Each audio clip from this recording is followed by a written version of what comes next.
from the 27. Third down and 3. Split backs in the backfield. Beach in motion, reverses the other way. Pagel complete for the first down.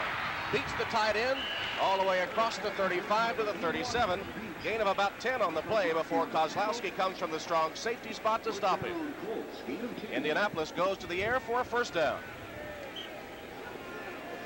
Key first down here, Tom. The Colts need to establish something early. Pat Beach coming wide open across the middle here. Kozlowski trailing him here. Mike Kozlowski had a rough game last week and needs a big effort today to hold on to his job. 10-yard gain on the play. First down for the Colts. Ball on the 37-yard line. 13 and a half minutes remaining in the first quarter. No score. Two tight ends in the game. Beach and Boyer for the Colts. Man in motion is Middleton. Pagel completes another pass. This one to the 45 to Boyer, one of the tight ends that just came into the game. Bud Brown, the free safety, made the stop, but not before another good gain on the play for the Indianapolis Colts. This telecast presented by authority of the National Football League and is intended for the private use of our audience. Any rebroadcast or other use of this telecast without the express written consent of the Miami Dolphins and the National Football League is prohibited. 8-yard gain on the last play. It'll set up a 2nd and 2 situation for Indianapolis from their own 45-yard line. Good time to go downtown, Tom. 2nd and 2 or 3. Middleton in motion. Pagel with a handoff. McMillan gets the first down. Mark Brown, the middle linebacker, one of the inside linebackers for Miami, coming up to make the stop. And let's take a look at those inside backers for the Dolphins. Again, key matchup here. The Colts' strength is a running game. Primarily McMillan here cutting back to his left. Mark Brown scraping off, making a fine play, but not until after the first down's been picked up. This is going to be the Baltimore strength all day long. McMillan running the ball against the middle of that Dolphin line and linebacking core. And Charles Bowser, outside linebacker for Miami, injured on the play. We'll be back in a moment. No score from the Orange Bowl.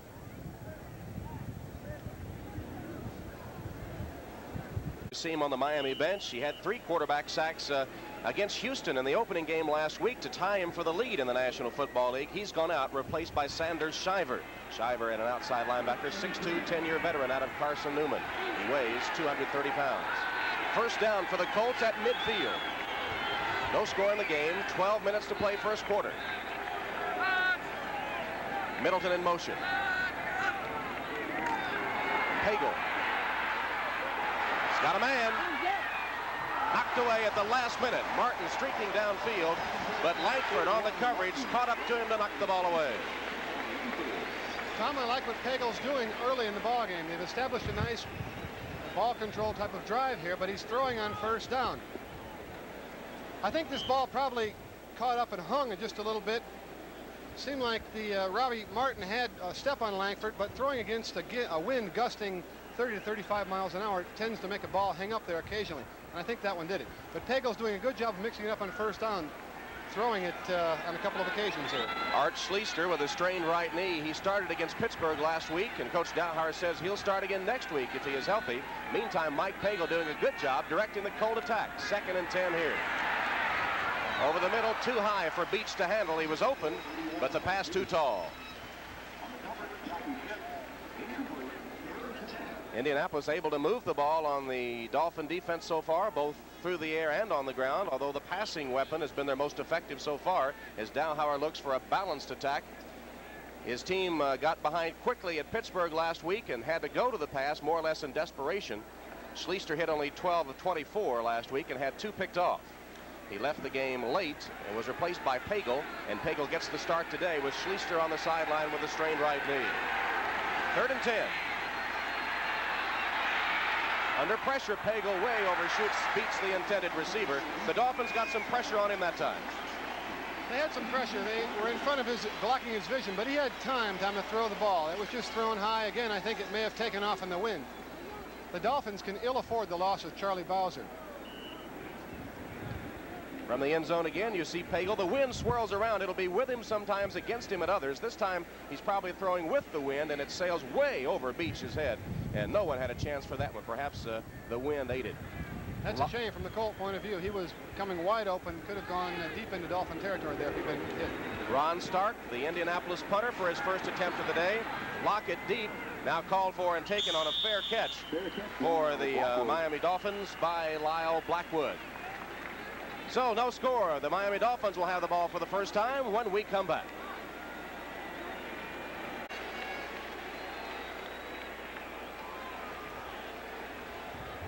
Okay. Don't forget now you're going to do the line. All right. Ladies and gentlemen, good minutes still available for the Dolphins' next home game against the Kansas City Chiefs next Sunday at the Orange Bowl. They're taping up Charlie Bowsley's ankle. Looks like he might be coming back in. Following today's game and Monday through Saturday, controlling number 16. Tickets also available. Okay. Ticket outlets. No. You're going to do the scores before you do the Colt defense? Okay. Okay. Yes. How we doing?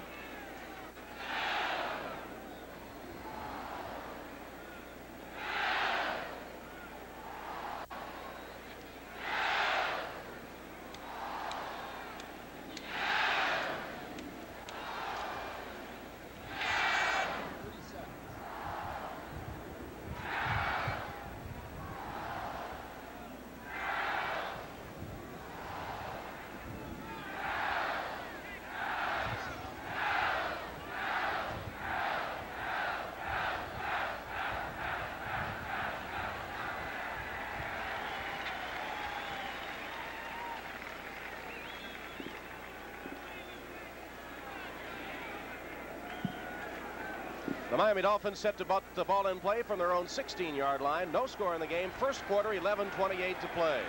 Tony Nathan, Woody Bennett behind that man, Dan Marino, the quarterback. They move Bennett out to a second tight end spot on the left, and the lone setback is Nathan. Marino dropped. Duper had it for a moment, kind of behind him, couldn't handle it. Let's take a look now at that Miami Dolphins starting offensive unit. Marino, hold out for 37 days, back in camp. He started last week trying to get his timing back here today in the second game of the regular season. Nathan and Bennett are the running backs. The Marks brothers, Duper and Clayton, record setters at wide receiver with Hardy the tight end. Your old teammates. The Mushrooms. Left tackle, number 79, John Gieser. Left guard, number 61, Roy Foster. At center, the man, number 57, Dwight Stevenson. Right guard, 72, Ron Lee. And right tackle, number 74, Cleveland Green. Ron Davenport, who just came into the game before that play, gets the handoff for Marino, plows straight ahead for just a couple of yards. Marino handing off that time. And let's take a look at the defensive setup for the Indianapolis Colts. Broughton, the rookie, getting a starting spot in an end today with Scott and Smith up front. The linebackers, a strong point for the Colts. Cooks, Odom, Krause, and Bickett, the outside backer, the rookie, who has a lot of potential. Secondary, Byrne for 5 touchdowns last week. Davis, Daniel, Glasgow, and Randall. Third down, 6 yards to go. Nat Moore in at a wide receiver spot. Rose, the tight end for the Miami Dolphins from the shotgun, Marino. Complete for the first down to Clayton. He'll be gang tackled with Daniel doing most of the damage. And the boos ring out from the 55,000 here at the Orange Bowl. And it'll be a Dolphin first down. On the tackle, number 48, Eugene Daniel.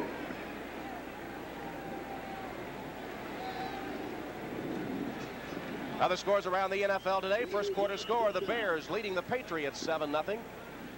Also in the first, the Bengals in front of the Cardinals 7-0 in St. Louis. And a first quarter score, a field goal for the Lions. They lead Dallas. And another score, Rams in front of Philadelphia 7-0. Dan Marino having a little problem directing some traffic out there, and the officials take a timeout. They're going to charge it to Miami, or is it going to be an officials timeout? The officials say now evidently it's an equipment problem with Mark Duper. Barry Krause questioning the timeout allowed to Miami, but it looked like there was a mix-up. Did you see Marino directing some traffic behind them? They still don't have that timing just down right. There was a little organized confusion going on back there, Tom. Both of these teams, incidentally, are keeping an eye on the scoreboard with regard to that New England-Chicago score today. New England, the pace setter in the AFC East, and right now it looks as though they may be the team to beat. The Dolphins, of course, early season picks in the East, and have to be concerned with the New England Patriots, and of course the Colts as well. That man has won 73% of his games. You see right now he's a little upset. I don't know what with. He was arguing with one of the officials.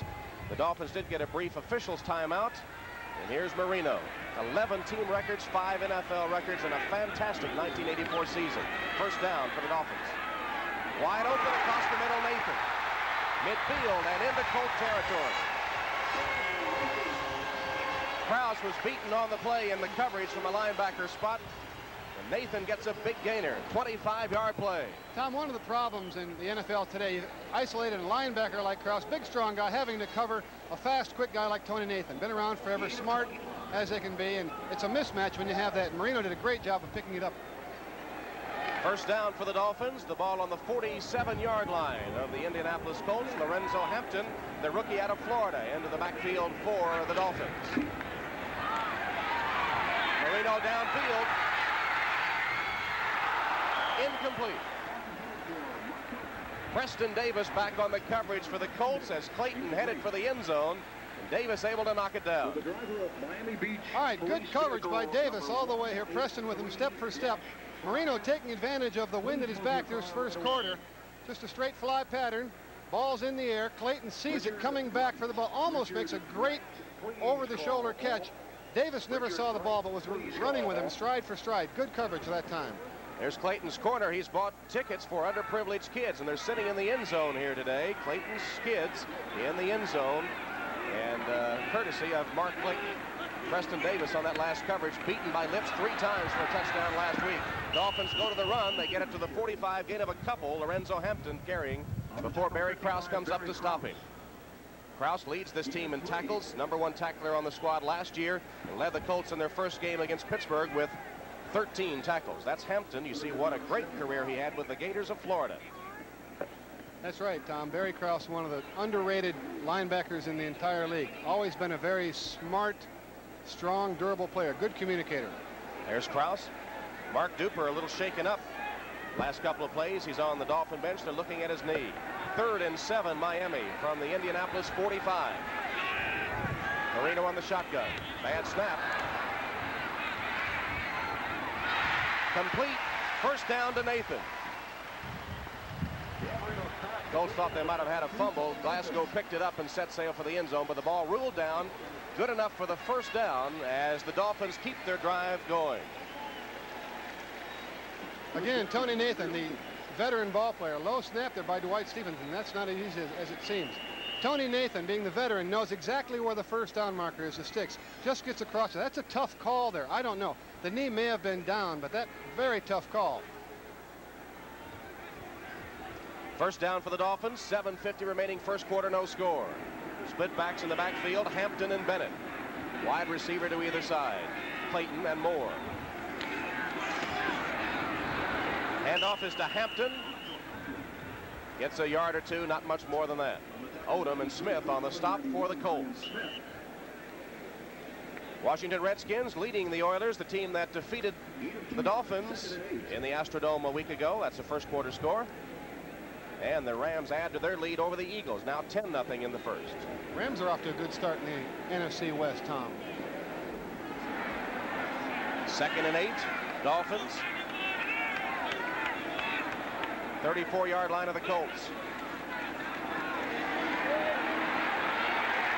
Marino's got his man Clayton out of bounds inside the 10. Picture book catch. 27-yard reception to Mark Clayton. Glasgow defending on the play, but Clayton gets out of bounds inside the Colt 10-yard line. Dowhauer again seeing his team hurt by the pass. His defense gave up 5 touchdown passes last week. Beautiful throw and catch here. Marino hits Clayton full stride, up in the air, catches the ball at the highest point.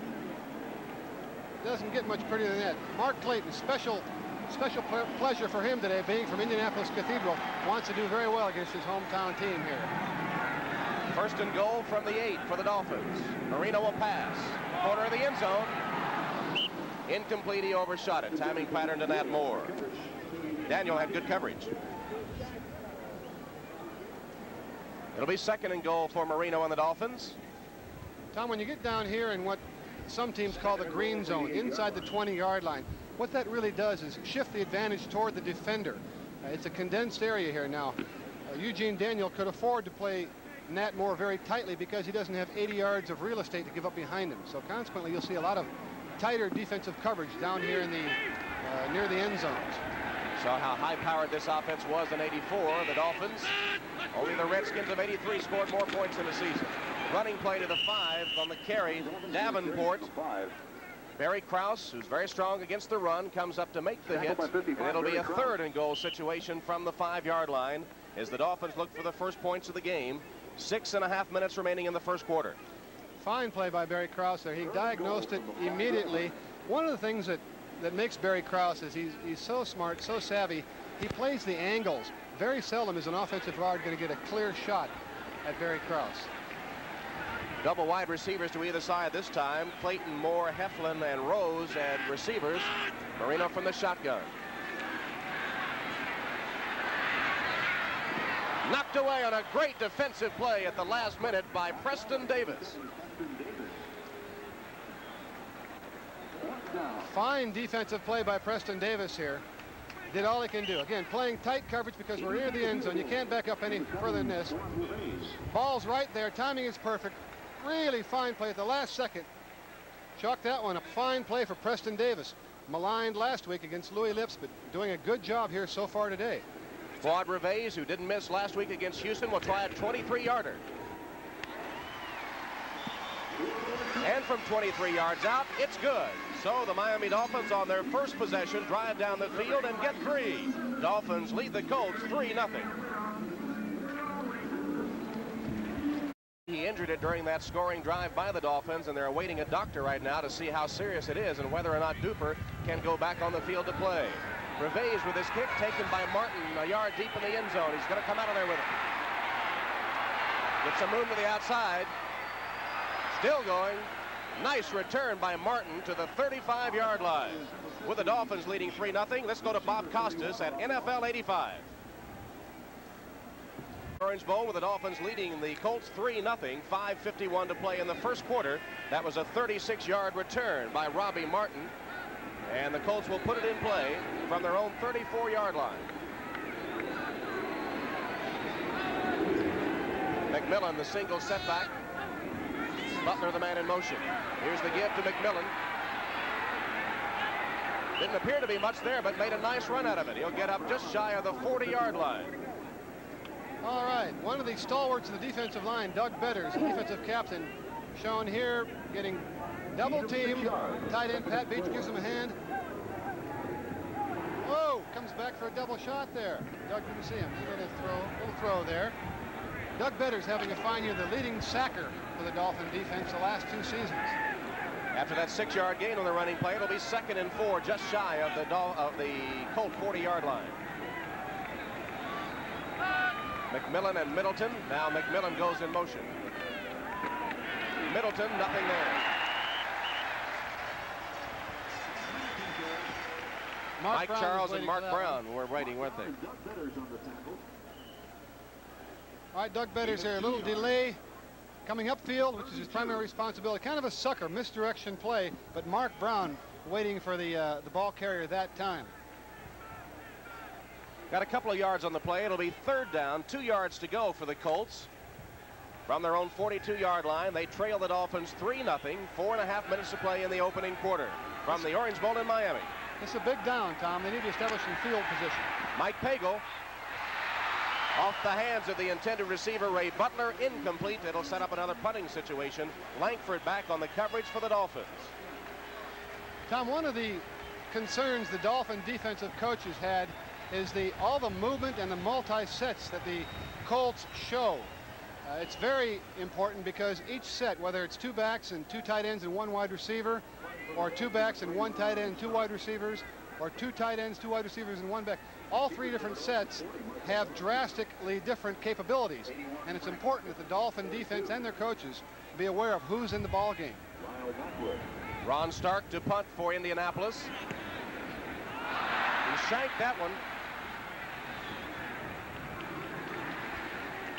And it'll be down by the Colts at about the 33-yard line of the Dolphins. Miami with good field position. When we come back, the Dolphins lead the Colts 3-0. games home and away in Spanish. Sprained left knee. He will not return to the game this afternoon. That is not good for the Dolphins, Tommy. After a 22-yard punt, the Dolphins put it in play in a good field position.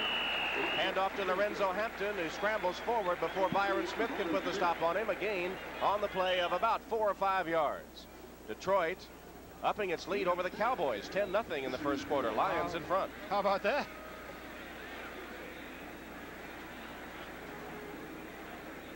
Didn't Detroit watch Monday Night Football? They can't beat the Cowboys. Cowboys look great against the Redskins Monday night, having trouble today against the Lions. Dan Marino, 4 of 8, 67 yards thus far this afternoon. Dolphins lead 3-0.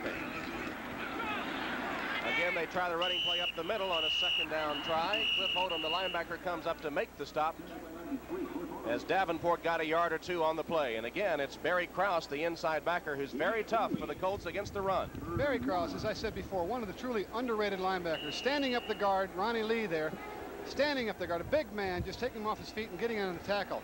Along with Nesby Glasgow, I feel that Barry Krause is the catalyst of the Colt defense. I think he's been underrated all along, and like Glasgow, both are of Pro Bowl quality. Krause, 6'3", 246, 7-year veteran out of Alabama. 3rd and 1 for the Dolphins from their own 43. Matt Moore in motion. Hampton is going to be stopped short of the first down. Barry Krause again came up to make the stop. They pitched it to the rookie Hampton. Nothing there for him, and it sets up a potential punting situation for the Dolphins. 55, who is that guy anyway? Tom, he was one of the few Baltimore Colts to play well last week. Pressured the quarterback several times and deflected a pass that Johnny Cooks intercepted last week. Lorenzo Hampton has carried 4 times and has picked up only 10 yards. With 4th and 1, Marino stays in the game, and it appears that the Dolphins will go for it from their own 43-yard line.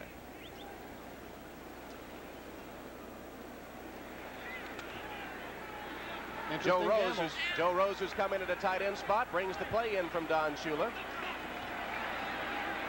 And they quickly send Bennett back out of the game. 4th and less than a yard. Straight ahead for the first down is Ron Davenport. Good surge by the Dolphin offensive line this time. You see the left guard, Jeff Taves, coming around, looping behind the center. Davenport, the fullback, following his guard right up in the center there. And the Colts played it well, but you're really hard to stop a surge like that. When the offensive line gets 1 or 2 yards, it's tough to stop a fullback from getting half of a foot anyway. First down for the Dolphins. Less than 2 minutes remaining in the first quarter. Miami up 3-0 on Indianapolis.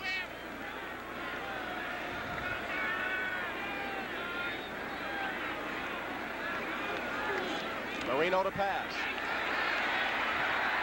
Complete over the middle. Close to a first down to Bennett. Dolphins leading 3-0. Let's go to Bob Costas at NFL 85. Reichenberg back at the Orange Bowl with the Dolphins clinging to that 3-0 lead and 1:30 to play in the first quarter. The gain on the play was enough for another Dolphin first down as they keep this drive going. Bob, as you've seen them here in the first quarter, have they regained that timing that was lost with Marino's holdout? Are they starting to sink as they did so well last year? I think so. Tom, they're mixing up the run and the pass. Marino's throwing the ball on first down. They're also taking advantage of having the wind at their back in the first quarter. From the 43 of Indianapolis, 1st and 10 for the Dolphins. Nat Moore in motion. Another running play. Again, up the middle to about the 40-yard line goes Davenport. Willie Broughton making the stop, getting a start. He's a rookie and from the University of Miami. Had a sack last week against Pittsburgh, the only sack the Colts had. And Broughton from Miami, 6'5", 245 pounds, wants to play well against Shula's Dolphins. Gain of 3 yards, 2nd and 7. Davenport has carried 5 times for 16 yards. 3-yard gain on that carry, 2nd and 7 for the Dolphins with 37 seconds to go first quarter. This will be the last play of this first quarter unless they put it in the air. Marino will put it up. Wide open. Knocked away at the last moment. Back in the coverage was Johnny Cooks, the linebacker. He had a step or two to make up, but got a hand in there to knock it away from Bruce Hardy, the intended receiver, stopping the clock with 25 seconds to go first quarter. Superb play by Johnny Cooks, the linebacker here. This is asking a lot of a big, strong linebacker to go 30, 35 yards downfield with the tight end. Just gets the hand up there, deflecting the ball. Otherwise, you've got a big gain and possibly a touchdown. Long way to run for a big man. He is big, 6'4", 241 pounds, 4-year veteran out of Mississippi State. Had an interception against Pittsburgh. Johnny Cooks has been flirting with stardom for several years now. The Colts' leading sacker last year as a linebacker. 3rd and 7, 5 defensive backs in the game for the Colts. Shotgun for the Miami Dolphins. Marino across the middle, complete in there to Nat Moore, and it'll be enough for another Dolphin first down. 12-yard gain on the play. Krause and Glasgow, linebacker and safety respectively, making the stop, but not before the veteran Nat Moore, the all-time Dolphin leader in receptions, makes the first down catch. The old pro, Nat Moore, his value is very understated, not only as a player, but as a coach, player coach. He's such a positive influence on these talented young receivers. And he's also, as good as there is, still in the down in the tight, compressed ends of the field. First quarter ends, Miami leads. Open end of the Orange Bowl here in Miami. How does the wind affect play here? Well, normally, Tom, it's a gentle breeze off the ocean coming from the east. Today, however, we have a tropical wave out there somewhere, and it's not exactly a gentle breeze. It's a real factor, and you might see the Baltimore Colts put the ball in the air more in the second quarter. Wind gusting up to 30 miles an hour today. Nathan and Bennett in the I formation behind Dan Marino, who is 6 of 11 for 89 yards in the first quarter. First down play. Wide open. Clayton. Preston Davis beaten on the play as Clayton takes the reception for another first down. Let's take a look at those first quarter stats. All right, a lot of difference in the passing yardage there, 89 to 18. Again, against the wind, you would expect that for the Colts. Total yardage, 115 to 38. Well, you can't get by having 38 yards in one quarter, but again, you might see more offense from the Colts this second quarter with the wind. First down for the Dolphins at the 16-yard line of the Colts. Dolphins leading 3-0. 14:55 to play in the second quarter. Marino hands it to Hampton. Knocked out of bounds just a yard shy of the first down. 9-yard gain on the play. Tate Randall up from the free safety spot to make the stop, but not before the rookie from Florida gained 9 yards on the play. This is a sweet move by the rookie, the #1 pick. One of the priorities the Dolphins had this year was to establish a running game to go along with their fine passing game. The top pick here, Lorenzo Hampton, little fishtail there. You saw him juke to the inside. What that does is freeze the ball carrier, the tackler, in that case Nesby Glasgow, a little fishtail to the inside. That's so cute. As an offensive guard, you love to see your halfbacks have that little fishtail. It freezes a defender and enables you to get your block. 2nd and 1, the ball on the 7. This is a play Marino likes to maybe go for 6. 2 tight ends straight ahead trying for the first down. Davenport plowing ahead. Bickett, the linebacker, making the stop close to the first down. Cincinnati and St. Louis now tied 7-7. Cardinals coming back to knock the score in St. Louis. The Redskins out in front of the Oilers 13-0. Second quarter score. Looks like the magic may be over in Houston. Rams now 10-3 as the Eagles get a field goal. They're going to measure for the first down here. It was very close as Davenport carried it to the center of the line. Ball is just shy of the Colt 5-yard line. And as you see, it is enough by the length of the ball for a first down for the Dolphins. So leading 3-0, the Dolphins will be first and goal at just about the Colt 5-yard line.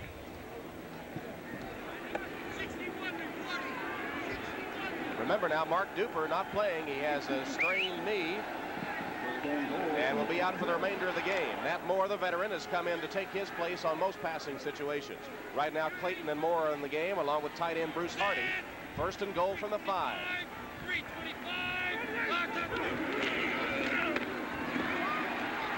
Flag down as Hampton gets the call and comes close to the goal line, but let's see what the penalty is. A fine surge by the Dolphin offensive line, but I believe we're going to have a holding here. That may have been why they surged so well. Well, it very well could be. You're never guilty of holding here, were you? Who, me? Of course I don't think so. I never met an offensive lineman yet who committed a hold. This one is going to be assessed against the Dolphins, however. Let's see. Holding, 57, 10 yards, still first down. Referee Jim Tunney on the call, and that was the Pro Bowl center Dwight Stevenson. He's a good one. Well, even the great ones have to do a little cheating every now and then. Hopefully you don't get caught, though. Spoken like a true offensive lineman. I'm going to have to listen to that all year, I can tell. From the 15 now, it'll be first and goal. They have second and goal on the scoreboard is first and goal. Repeat the play on the penalty. Jeff Taves in at a guard spot for the Dolphins. Marino to pass. Complete, but for short yardage. Good coverage on the play by Cliff Odom, the linebacker. Bennett came out of the backfield for the reception, but Odom right there with him. He did. That was a good coverage, as you say, Tom, by Cliff Odom. That was also somewhat of a dangerous pass. Throwing against the wind, the ball wobbled a little bit. Throwing the football into this wind, even if you are Dan Marino, is kind of like hitting a golf ball into the wind. If you've got a little bit of a slice, it suddenly becomes a big slice. And had Cliff Odom seen that ball, he could have gone about 90 yards the other way, with the wind, I might add. Third and goal for the Dolphins from the 15 of Indianapolis.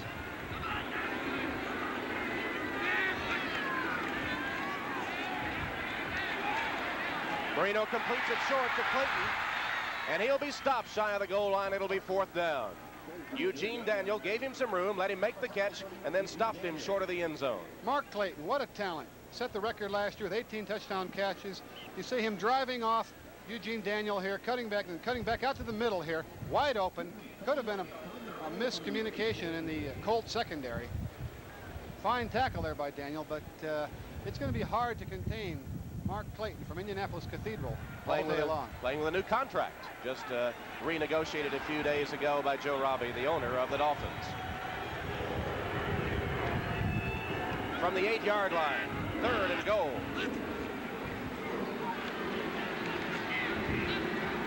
Incomplete. Receiver broke one way. The pass from Marino behind him. Rose and Marino misconnecting on the play. That was a third down play. Remember now they had an extra down because of the penalty. So this will be fourth down coming up. We said a moment ago it was fourth down after the completion to Clayton, but that was the third down play, and fourth down with Reves onto the field to try to make his second field goal of the afternoon.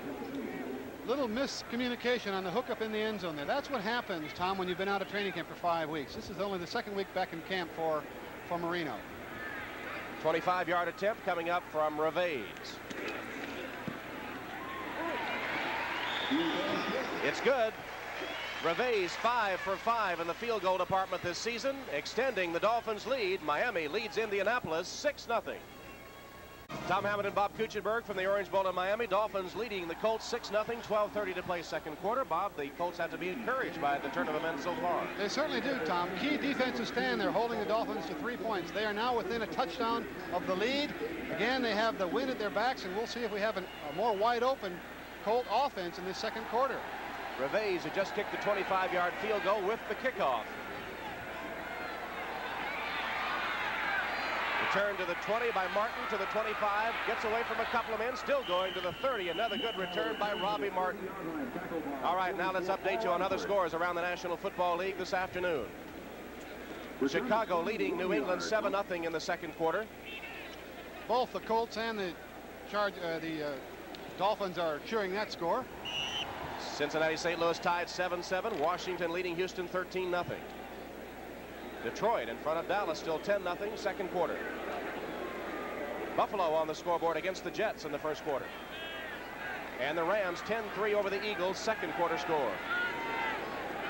Mike Pagel so far in the game 2 of 7 passing for 18 yards. Colts put it in play from their own 30, first and 10. Wayne Capers in motion for the Colts. Hit in the backfield, getting away from one man as Middleton fights his way just about back to the line of scrimmage. Sanders Shiver came up to hit him first in the backfield just as he took the handoff. It'll be a loss of 2 on the play. Fine play by the wily veteran here. This game has special meaning for Sanders Shiver also. Being an old Colt, been cut by the Dolphins 3 times here in the past year or so. Good play, got penetration and disrupted the flow of the play. Sanders Shiver's got to be up a little bit especially high for this game against his old teammates, Tom. Officially a loss of 1. It'll be 2nd and 11 for Mike Pagel and the Colts from their own 29. Complete in traffic across the middle. It'll be short of the first down. Capers makes the catch up at the 35-yard line with Jackie Schiff draped all over him. Jackie Schiff on the tackle. Gain of 6 yards. 6-yard gain on the play. It'll be a 3rd and 5 situation for the Indianapolis Colts, trailing Miami 6-0 with 11:18 to play in the second quarter from the Orange Bowl. Capers a welcome addition to this offense. He's your home run threat, the speediest receiver, the man likely to go 80 yards with a touchdown. And his first reception as a Colt. Capers, 6'2", 193 pounds, out of Kansas. See the stats on Pagel, 3rd and 5 for the Colts. Running play, McMillan stopped shy of the first down. Robert Sowell came up to make the hit from a corner and prevent them from running for the first. What a play by little Robert Sowell here. You see both guards, the old flow 38, both guards out in front of the ball carrier. If we get a chance to see 45 here, beating the one guard and sliding out, knocking McMillan out of bounds, probably stopping him short of the first down. A big play by a tiny guy. This guy has a lot of heart and a lot of guts. A very aggressive player. Had a fine week a couple of weeks ago on national television against the Raiders, but beat a big man there in the guard and also a strong fullback. And on 4th and 1, the Colts are going to go for it. And Miami takes a timeout. Miami taken by surprise as the Colts lined up, ready to go for it on 4th and 1 from their own 39-yard line. And Don Shula, taken a little bit by surprise, signals for a timeout. We'll be back to the Orange Bowl in a moment. The Dolphins lead 6-0. Colts on 4th and 1. I think in all seriousness, had the Dolphins not called timeout, Dowhauer and the Colts would have gone for it, hoping that the Dolphins would not have the proper defensive set in there. Saw Frank Lockett in single safety for the Dolphins as Stark sends it away. He's not had a good day so far, but with a wind at his back, he sends a beauty downfield. It'll go into the end zone. He just kicked that one about as far as you can kick it, 61 yards with the wind. He caught all of that one, taking advantage of the wind, got the good spiral, the good tight spiral, and the ball sailed far and long. Well, some great pennant races underway in Major League Baseball, and I hope you'll join us next Saturday. NBC Sports continues its coverage of the 1985 baseball season. Some of you will see the Yankees continue their pursuit of the American League East crown as they travel to Baltimore to take on the Orioles. Others will watch the Expos battle the Cardinals, who are engaged with the Mets in a real battle in the National League East. Coverage begins at 1 o'clock Eastern with Major League Baseball an inside look. The tradition is here. The memories are waiting on the network of the 1985 League Championship Series. From the 20, 1st and 10 for the Dolphins. Marino has his man. Let's see. Is it a good catch? Yes, inbounds. Clayton. Preston Davis again defending on the play. Clayton just got both feet in bounds for the first down reception. The referees were all over the sideline here. They should know. It looked like he might have had 1 foot down from this angle, but we'll see here. There's the left dragging the right. Fine job by Clayton. The young rookie, you'll see him, the left foot down clearly, dragging the right toe. You can't teach that, Tom. So Mark Clayton with a first down reception, gain of 11 yards on the play. Dolphins 1st and 10 from their own 31. 10.5 minutes remaining in the second quarter. Miami leads Indianapolis 6-0. Again, complete close to the first down. Vance Heflin makes the reception. And Eugene Daniel defending on the play, and now that passing game of the Dolphins starts to click. Vince Heflin's doesn't know whether he's coming or going. With the injury to Tommy Figueredo 2 days ago, Vince Heflin, for the second time in 2 years, was on his way to the Canadian Football League. Got a call from the Dolphin front office saying, "Come on back, Vince, we need you." That's the second time that's happened to him, too, isn't it? 2 years in a row. On his way to Montreal and stopped just as he was heading for the Canadian Football League to come back and take Figueredo's place on the Dolphin roster.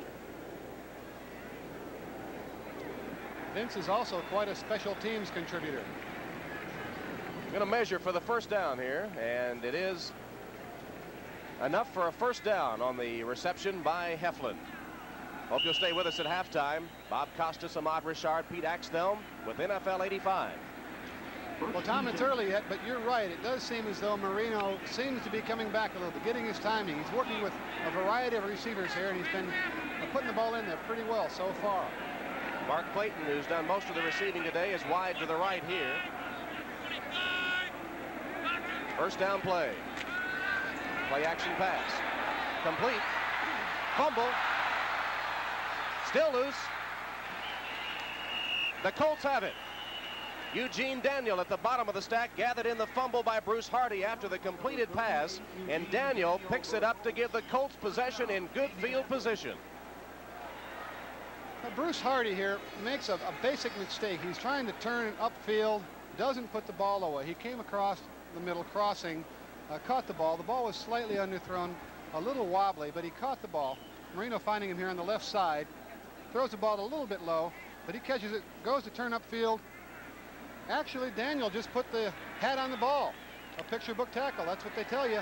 Try to knock the ball up with your helmet. He put the hat on the ball, and that's what happens when you have a good hit. Let's see if Indianapolis can take advantage of it now. Here's Pagel. Complete. Butler still on his feet down to the 25-yard line. I like it, Tom, throwing the ball on first down. That's what you have to do to keep a defense off balance. Pagel hitting Butler with a 22-yard strike for an Indianapolis first down as the Colts move to the 25-yard line of the Dolphins. Little play action. You'd anticipate defensively, you'd anticipate a run on first down. A fake run and a pass. Hit the zone in between the Dolphin linebacker Mark Brown and the secondary. Big play for the Colts. Nice catch by Butler, who used that 6'3" height to get advantage there.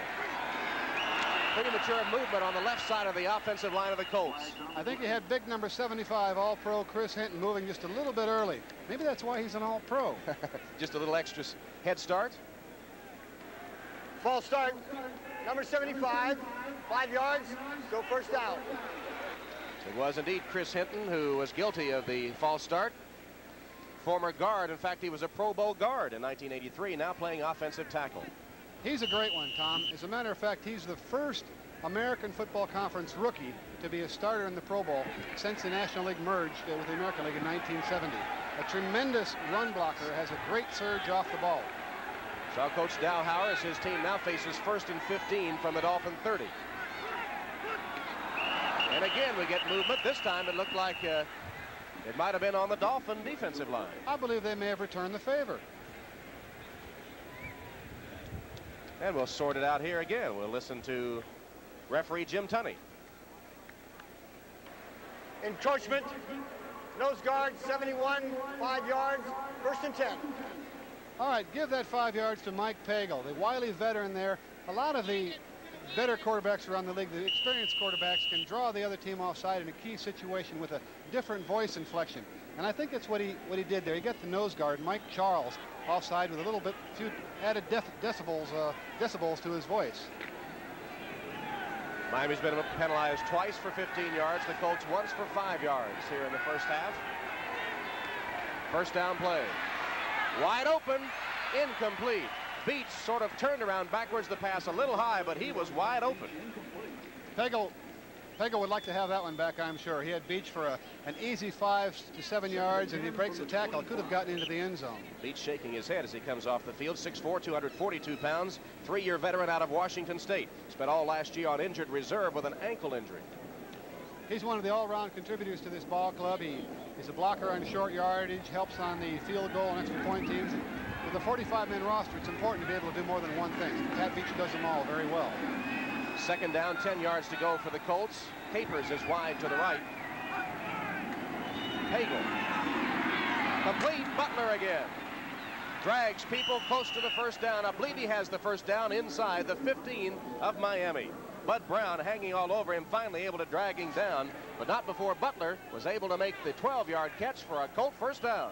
Effective here. Little play action pass. What this does is freezes the linebacker. You saw number 50 there holding up for just a second, and 51 also. That little hesitation enabled Butler to get behind 51 Mark Brown in the seam between the linebackers and the defensive backs. The play action pass is very effective against young, inexperienced, aggressive middle linebackers. Colts moving the ball here, hoping to take the lead. They trail 6-0. Two tight ends, Beach and Boyer, in the game for the Colts. They've got Capers wide to the right. Now in motion is Middleton. McMillan fights his way to the 5-yard line. Wansley it is. Wansley, who just came in for McMillan. 8-yard gain to the Dolphin 5. Nothing fancy about that, Tom. Just good, basic, straight-ahead football. The left guard and the left tackle here win their battles. You'll see Utt there taking 51 out of the way, Mark Brown, and Chris Hinton doing the job on Kim Bokamper. Straight, basic, primitive football. That's what you like to see in your offensive line, especially down here near the goal line. George Wansley, 6-footer, 217 pounds, second-year veteran out of Mississippi State, with his first carry of the game. Carried only twice for no yards against Pittsburgh last week. From the 5, Middleton gets a yard or two before he's tripped up. Kim Bocamper, Doug Betters providing the defensive play for Miami. And it'll set up a third down play for the Colts. That time it wasn't a straight ahead play, Tom. It was a trap play. The right guard, Ron Solt, trapping Kim Bocamper there, but Bocamper saw it coming, got low to the ground, got under the trap, and closed the hole down very tightly and made the play. A measure for the first down here. And it's going to be just a couple of inches shy, just the width of a finger shy of the first down. McMillan has carried 5 times for 24 yards, came up just inches short on that one. Third down, inches. Tom, this is a good situation. This is a giveaway here. You've got 2 downs actually to make 6 inches. So if they don't make the first down on this play, they've still got 4th down, and of course they would still go for the first down next play. So really you have 2 downs. This could be a situation where the Colts try to get in the end zone with a pass. 3 tight ends, Beach, Sherwin, and Boyer in the game for the Colts. They've got Boyer on a wing left, I formation in the backfield. Boyer in motion, now sets up on the right side. Middleton dives. He's close to the first down. It'll depend on the spot of the ball.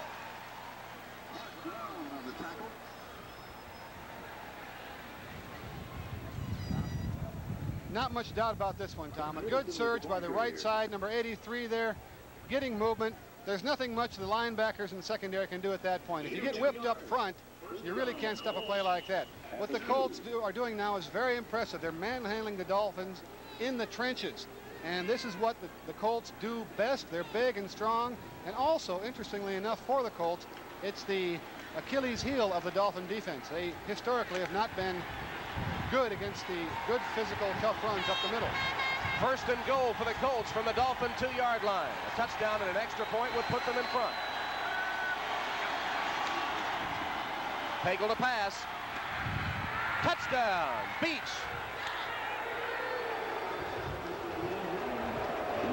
Made it look easy, didn't they? Tight end Pat Beach beat Mike Kozlowski on the play, and the Colts get the first touchdown of the game after recovering a fumble.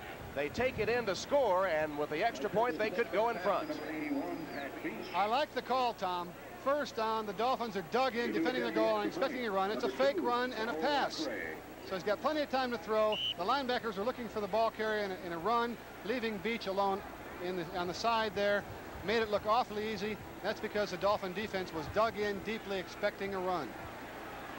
Rod Dowhower has seen his team mix it up well, running and passing, and to get the first touchdown of the game. Roll Allegre, 3-year veteran out of Texas, will try his first extra point of the season and hoping to put the Colts in front with 5:40 to go second quarter. The point after is good, and Indianapolis has taken the lead. Timeout, 5:40 remaining second quarter. The Colts lead the Dolphins by 1. Tom Hammond and Bob Kuchenberg from the Orange Bowl, where the Colts have just taken a 7-6 lead on the Dolphins. The Indianapolis Colts is kind of like the Raiders. We forget, we sometimes call them the Baltimore Colts, but they are in Indianapolis, very successful there. But when you played against them, they were the Baltimore Colts, weren't they? That's right, Tom. Just like the Los Angeles Raiders are, to me, the Oakland Raiders. When you've taken as many hits in the head as I have in Baltimore, you tend to call the Colts the Baltimore Colts. Well, wherever they are one of the most successful financially franchises in the NFL these days, and they have great support in Indianapolis. Right now they're playing a great game against the Dolphins. Kickoff by Allegre goes all the way through the end zone. There is a flag on the play, and we'll check the flag. I was very impressed with the cold drive that time after they recovered the fumble. Kicking team. Hear the call from Jim Tunney. They really look good as they mixed up their run and the pass. They sure did, Tom. I'm very impressed thus far with Mike Pagel. Talking to the Dolphin coaches this week, they actually have a lot of more respect for Mike Pagel in certain areas than they do for Art Schleister. 5 yards. Mainly, Pagel has a lot of game experience over the years. And secondly, he has a maneuverability that Schleister doesn't have. Well, here's Pagel on the touchdown strike to tight end Beach. And make it look easy. As Indianapolis gets into the end zone for the first touchdown of the game, and the extra point put them on top 7-6. 5 minutes, 35 seconds remaining in the second quarter. It does look easy, Tom, when the defense is expecting a run and you throw the ball. It tends to look easy. Again, getting back to Pagel, the Dolphin coaching staff has a lot of respect for not only his game experience, but his maneuverability as well. When you have a quarterback that can come out of the pocket like that, it puts a lot of pressure on your defense. Penalized the Colts 5 yards, offsides on the kickoff. Doesn't make any difference to Allegre, who's kicking with the wind and hits it just about the same spot, almost out of the end zone. So they'll bring it out to the 20, where the Dolphins will put it in play. The stats on Marino so far, he's hit on 12 of 18 pass attempts for 135 yards. That's more Marino-like. What kind of guy is Dan Marino? You were in the offensive huddle when he would come in. He was a young player. You were a veteran. How did that affect you? Very impressive, Tom. My recollection of Marino, and I only played with him for 1 year, as a rookie in the huddle, you're talking to a lot of veterans. What sticks with me is Marino would keep saying, keep working, get better, get better. And you like to hear that from a young quarterback. Any resentment among the other Dolphin players due to his holdout? None whatsoever. He is their bread and butter. Marino directs the 1st and 10 play here for the Dolphins. Wide open through the hands of the intended receiver, Woody Bennett. He was wide open. It split the defense, but couldn't handle it. He's got to be kicking himself wide open here. Little play action here. Again, first down, anticipating a run. The linebackers playing the run, leave the fullback go down the middle unmolested. Hit him in a bad spot, Tom, the hands. Bennett, of course, is a 7-year veteran out of Miami. Carried very little in the preseason and in the opening game against Houston last week. There's the time remaining, second quarter, with the Colts leading the Dolphins 7-6. Second down for Miami. Give this time to Davenport. Davenport, not much there on the running play. Chris Scott, who started at nose tackle after starting at a defensive end last week, comes up to make the hit. And the Dolphins will face a third down. Davenport has been the hit of the Dolphin camp this year, and last week even he had a 7.1 rushing yards per attempt average. That play is designed to go behind the left guard. Roy Foster looped around, and Roy Foster has to read the linebacker's play. Now he cut inside. Davenport, not being that experienced, cut outside, did not follow his guard. See the Dolphins with that great third down conversion rate. Marino on the shotgun.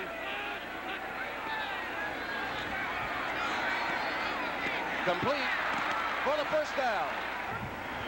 Much first down reception, and Tony Nathan out of the backfield, 11-yard gain on the play. Preston Davis with the tackle. On third down, the Dolphins convert again. And what is it about the Dolphins that makes them able to convert so many third downs? Well, a lot of it, of course, is number 13, Dan Marino.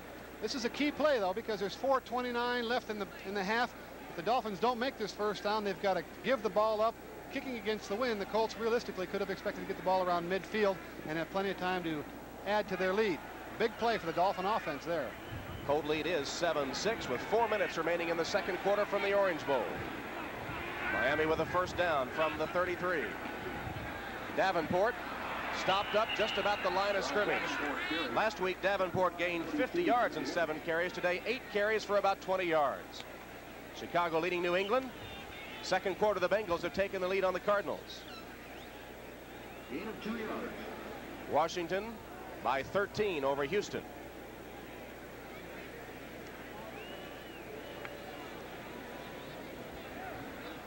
Bowser has been x-rayed, and the x-rays are negative. No breaks involved. Duper has also gone to the dressing room with a knee injury.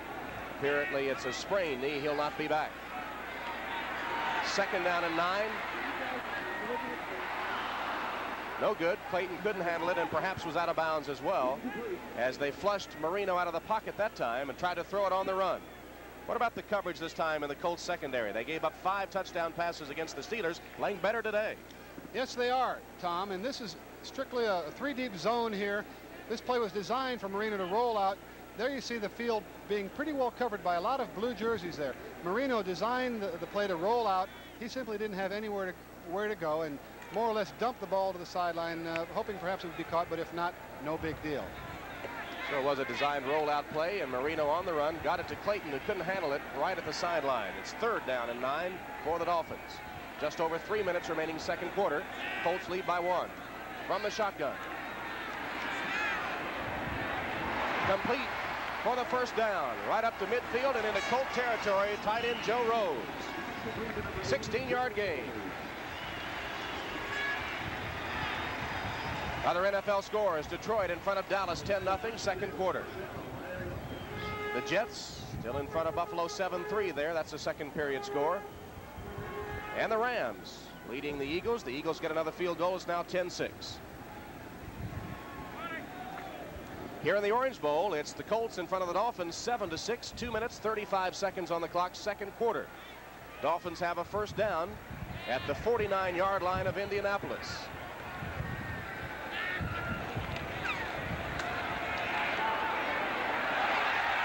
Marino again looking downfield.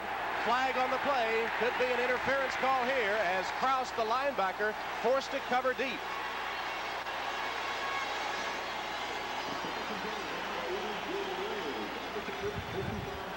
You see Krause arguing his case, and it's going to be an interference call against the Colts. Pass interference, defense, number 55, first down. Tom, I think it's a good call. Asking a lot of your linebacker, 55 Krause here in the blue, to go deep with a wide receiver. The left arm there, that's what was called.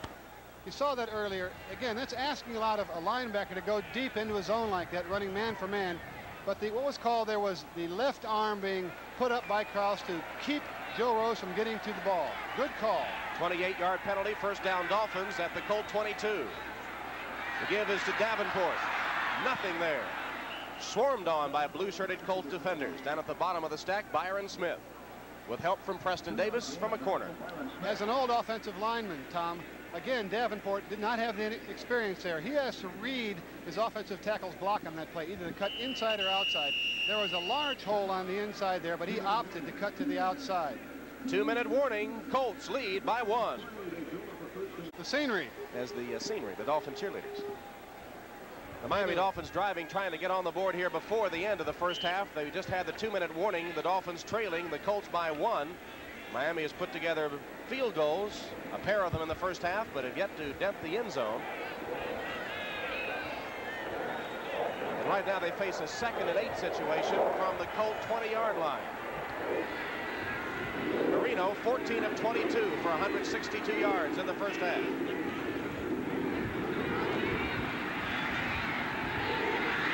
Complete and out of bounds inside the 10-yard line. Nat Moore beat Eugene Daniel, made the reception at about the 6, a 14-yard pass play. Talked about Nat Moore earlier, Tom. His value is immense to this ball club, not only in tutoring the younger receivers, but when you get down to the green zone here, inside the 20-yard line, he's as good as there is on this team. Here he drives the Eugene Daniel deeply into the end zone, stops on a dime, cuts to the outside, makes the play. In the green zone, inside the 20-yard line. Nat Moore is still the best receiver the Miami Dolphins have. Clock stopped as Moore went out of bounds. 1:53 to play first half. Colts lead the Dolphins by 1. Dolphins knocking on the door, first and goal from the Colts 6. Corner of the end zone. Clayton with a beautiful catch, flag down.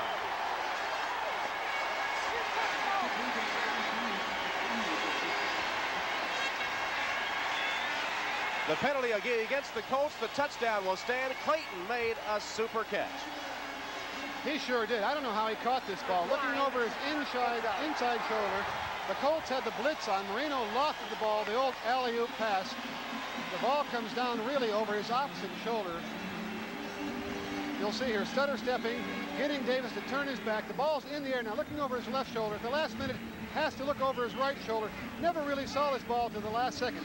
How he caught this ball, I don't know, in spite of the interference. Quad Reves will try the extra point as Clayton scores the touchdown, his first touchdown of this season after scoring a record 18 last year. Reves' kick is up and good. So the Miami Dolphins have fought back to regain the lead. They're up on the Colts 13-7. Upfield for the Colts. Gets above the 30 to about the 31-yard line. A 15-yard return for Robbie Martin, who's done a good job returning kicks today. He sure has, Tom. He was nearing the Detroit Lion record book as a returner and has done a superb job today on a couple of returns. Hope you'll stay with us at halftime for NFL 85. Pete Axthelm looks back to the opening week of the season and the two big upsets that occurred last week, one of them involving the Dolphins as they were knocked off by the Oilers. And he'll also look at the 49ers, the defending Super Bowl champion, as they went down to the Minnesota Vikings in that opening week. Coming up at halftime on NFL 85.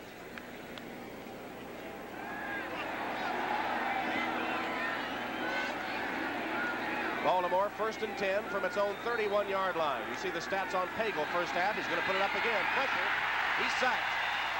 Mike Charles got in to sack Pagel, the first quarterback sack of the afternoon. What that really was, Tom, was a little screen pass. They were designed to let the defensive line come through, but for some reason, Pagel couldn't hook up with his receiver in the right flat here. You see him looking to the right here. The offensive lineman in blue there, all going to the right for a screen pass, but I think the receiver wasn't looking in time, and you're supposed to let the defensive line get to your quarterback, man, but not quite that fast. Indianapolis has taken a timeout. They went without a huddle on that last play, gave a handoff to Middleton. Middleton got a couple of yards on the play as we were watching the replay, and it'll be a third down situation. They had a -6 on the sack of Pagel.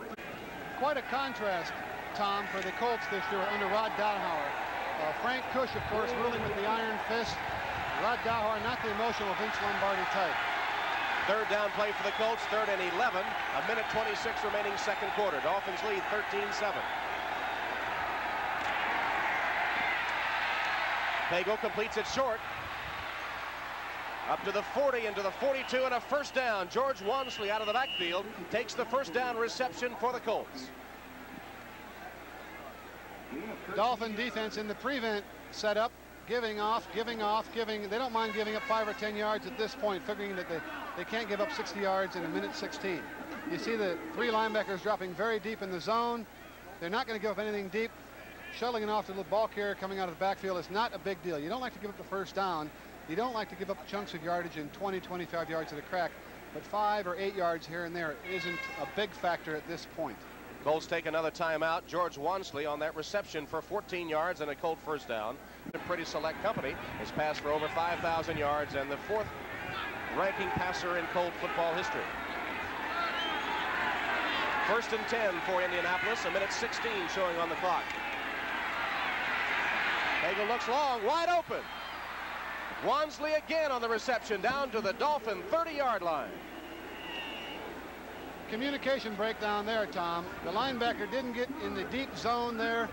The safety, Kozlowski, was playing off deep, and it just a communication breakdown. That's exactly what we were talking about. Be real pleasant in there, Tom, depending on whether the Colts get on the board or not. He's got to be happy with his offense with that big drive there at the close of the first half, but he's got to be very unhappy right now as we speak with the Dolphin defense. It's an up and down world for Don Shula. That last reception by Wansley covered 26 yards. The Colts have a first and 10 at the Dolphin 31-yard line. Clock shows a minute 8 seconds remaining in the second quarter, and the defense being exhorted by the fans here at the Orange Bowl.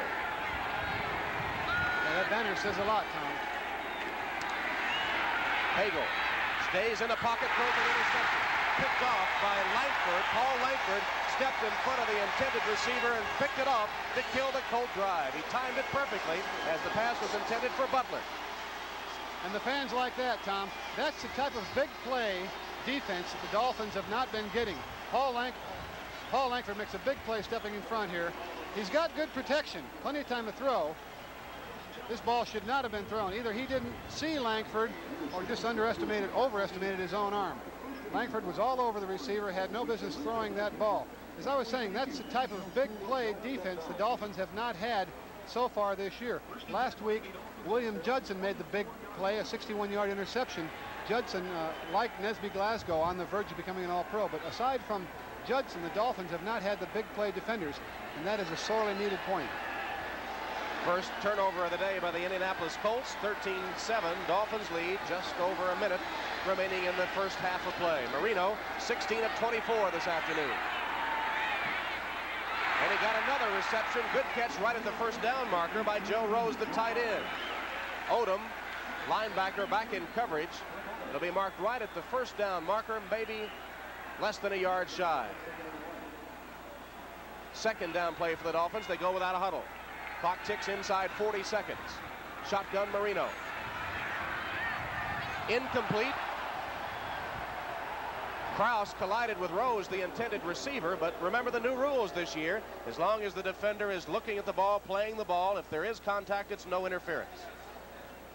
That's right, Tom. The NFL hierarchy has made the determination that perhaps the offense is getting a little bit too much of the upper hand. These poor defensive backs are at everybody's mercy sitting back there. Can't bump the receivers. You can't hit them outside the initial 5-yard area off the line of scrimmage. They've changed the rules a little bit this year, swinging the balance of favor back into the defender's favor a little bit more, saying that if they are indeed looking at the ball, trying to make the play, they can have some non-consequential contact. Saul Marino had a big day last year against the Colts, 400 and some yards passing. He's approaching 200 yards here in the first half. He'll pass it again here. And he completes another one across the middle to Davenport. He gets the first down yardage just shy of the Dolphin 40-yard line. Kraus comes up to knock him to the turf as the clock stops on a Dolphin timeout with 25 seconds remaining in the first half. Dolphins will have a first down. They're leading 13-7. Don Strock there on the sideline talking with Coach Don Shula. How important is Strock in calling the plays for this Dolphin offense, the backup quarterback? Extremely important, Tom. He's looking at the Dolphin brain trust there. Don Shula, Don Strock, and the offensive line coach John Sandusky. Don Strock is an invaluable asset to this ball club. Not only is he provide backup, immediate relief help as an experienced performer in case he needs to play, but in the tutoring and bringing along of Dan Marino, I think that Don Strock has been a big asset to Dan Marino's emergence as an NFL star. In fact, last week when he came in, Marino was taken out of the game. The first time he's been removed for a game for a bad performance. Strock came in and look what he did. 6 of 7, 132 yards and a touchdown. Yeah, you really can't do too much better than that. I believe that Don Strock may be the premier relief pitcher in the NFL today. Dolphins put it in play 1st and 10. They're at their own 40-yard line, and they lead 13-7. 25 ticks of the clock remaining. It's been a good ball game in the first half. Indianapolis, a big underdog, hanging in there so far in the first half, and were it not for that last interception, they perhaps could have gotten closer, maybe even taken the lead. Marino. Nice catch by Clayton to the 40. He'll be run out of bounds at the Colt 35-yard line, a 25-yard strike. Marino to Clayton. That to me looked like the Marino of old. He really zipped it in there.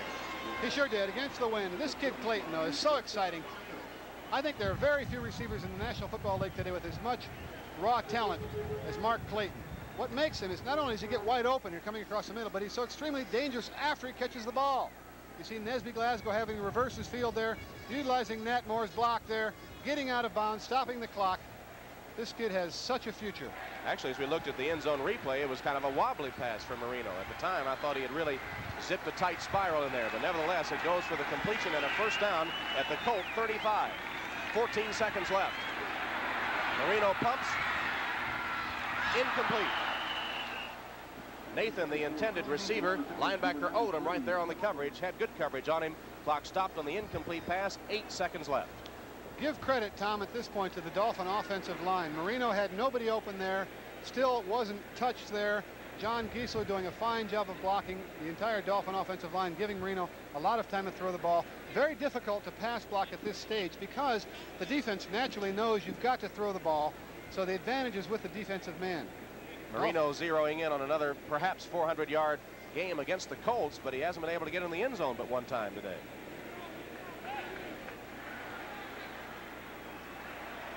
Second and 10 from the 35 of the Colts. 8 seconds left. Clayton has caught 7 passes for 96 yards. See if Marino looks for him here. Behind the intended receiver, which was Nathan, and out of bounds with 3 seconds left. Not out of bounds, but the clock stopping with 3 seconds left. So Marino that time threw it behind Nathan, the intended receiver, and Reveiz is going to come in to try a long field goal.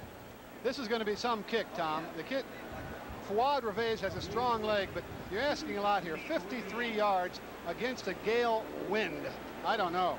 He has the college credentials, all-time leading scorer at Tennessee. He's a rookie.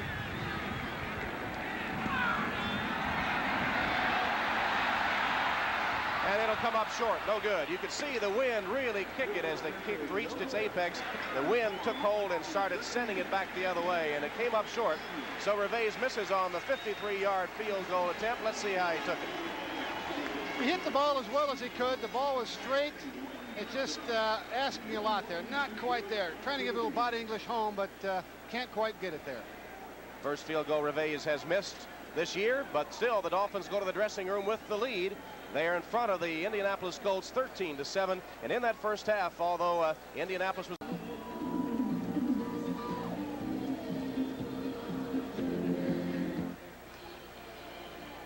Yeah.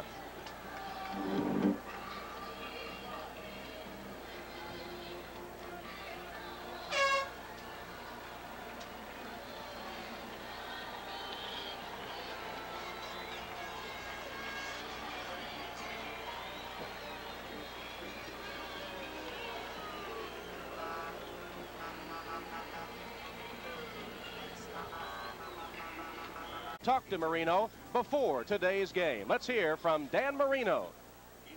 First of all, Dan, happy 24th birthday. Oh, thank you very much, Bob. Thanks. Do you feel any older? Yes.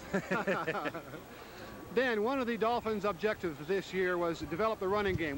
The Dolphins had a bad experience in the Super Bowl, proving that you needed to have a running game to go with a passing game. What has the development been with the Dolphin running game this year? Well, I think it's important to have a balanced offense, and we've just been trying to work it in where it can be balanced as our passing game is. And right now, we've been doing pretty well with our running game, but I think we also have to do what we do best, and that's throw the football. But in a situation where, and the way the professional football is now, you have to have a balanced attack. Dan Marino celebrating his 21st birthday today. He set 5 NFL records, 11 team records last year, and still trying to get back to his '84 form after holding out and missing 37 days of camp. There are the fans celebrating Marino's birthday. Will kick off to get the second half underway. Rookie Lorenzo Hampton, single safety for the Dolphins, standing at about his 5-yard line, and the wind blows the ball off the tee, so Allegri will tee it up again. Gusts of wind up to 30 miles an hour here in the Orange Bowl this afternoon. 86 degrees the temperature at game time. Raul Allegri, 3-year veteran out of Texas.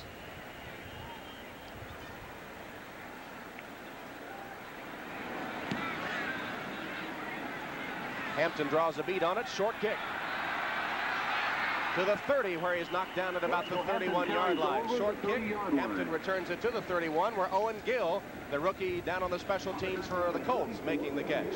Dan Marino back on the field to direct this Miami offense. There are his first half stats: 19 of 30, 223 yards. His last game against the Colts, he passed for over 400 yards and an easy Miami win.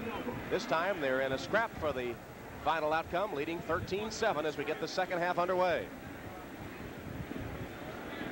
Opening drive very important here, Tom, for the Dolphins to reestablish control. Conversely, if the Colts can shut them down, that'll be a big emotional lift for them. From the 32, Dolphins will go to the air. Screen pass. Heflin, with blockers in front of him, takes it up close to a first down. 11-yard gain. It will be a first down. Eugene Daniel on the stop. The Colts have Smith, Scott, and Broughton across the front three. Cook, Odom, Krause, and Bickett are the linebackers. In the secondary, Daniel, Randall, Glasgow, and Davis. Miami Dolphins with Marino at quarterback. Bennett and Nathan are the running backs.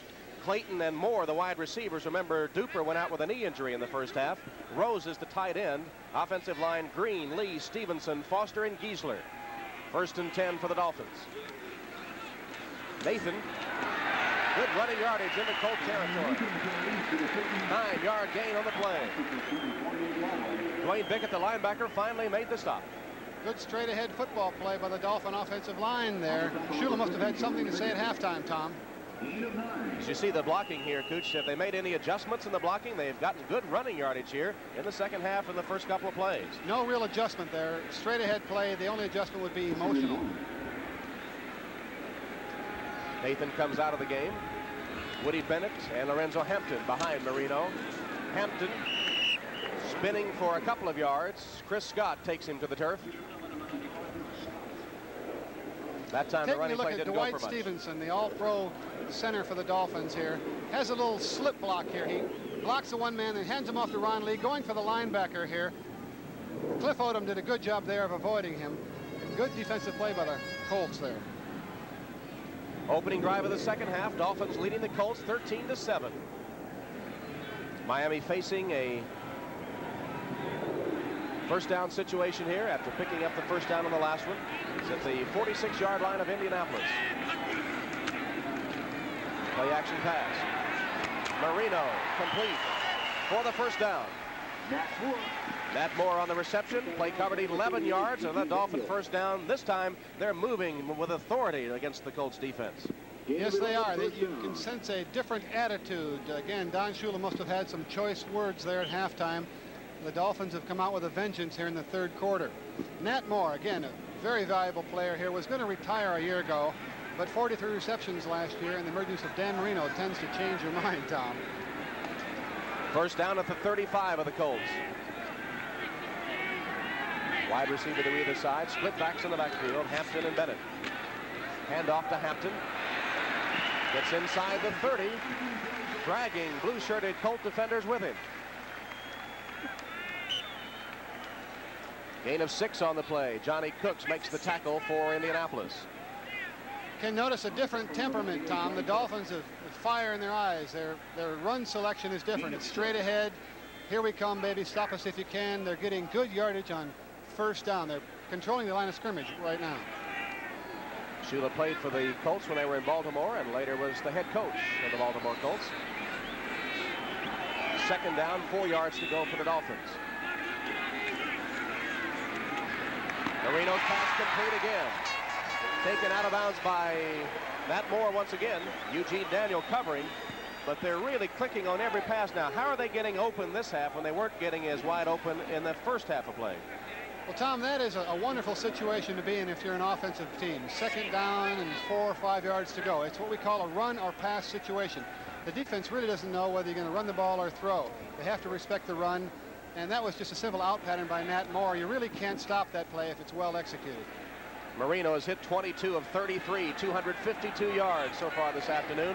Dolphins driving at the 23 of Indianapolis, 1st and 10. Pass this time is broken up. Good defense that time. Clayton, the intended receiver. Preston Davis got a hand on it. A splendid play by Preston Davis, Tom. Clayton did what he did, a little curl out there, stopped. He did as he's coached. He came back to the ball, but Davis with him stride for stride, timing the ball perfectly, almost picks it off, going about 90 yards the other way. Then after he almost intercepts it, Clayton batting around there and almost comes up with a reception. Fine play by Preston Davis. Under a lot of pressure, by the way, after the week he had last week against Louis Lips. You know that Marino and Clayton have to be looking toward Preston Davis. Lips beat Davis for 3 touchdown passes in Pittsburgh last week. 2nd and 10 for the Dolphins. 23-yard line of Indianapolis. Dolphins leading 13-7. Right through the hands of the intended receiver, Joe Rose, and incomplete. Barry Krause covering on the play from his inside linebacker spot. Watching Barry Krause here this time, he's explaining to the referee, who, me? I didn't touch him. Little incidental contact with the referee there. Krause saying, whoops, look, I didn't touch him, ref, really, honest. He might also be saying, you could help me out if you get out of the way a little bit. Yeah, he might be saying that.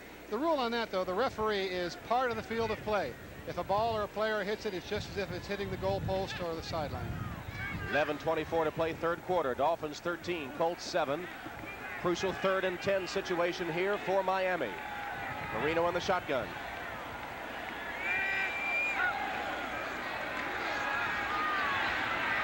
Marino's pass complete, then incomplete. Caught for a moment and then dropped. It'll go as an incomplete pass. Nat Moore couldn't handle it.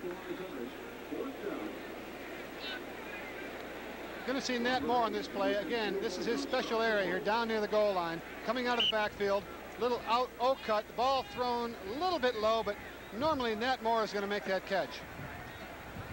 On fourth down, Fuad Reveiz will come into the game for Miami to attempt the field goal. It'll be a 40-yard attempt, 2 of 3 today. He was 3 for 3 in the opening game against Houston last week.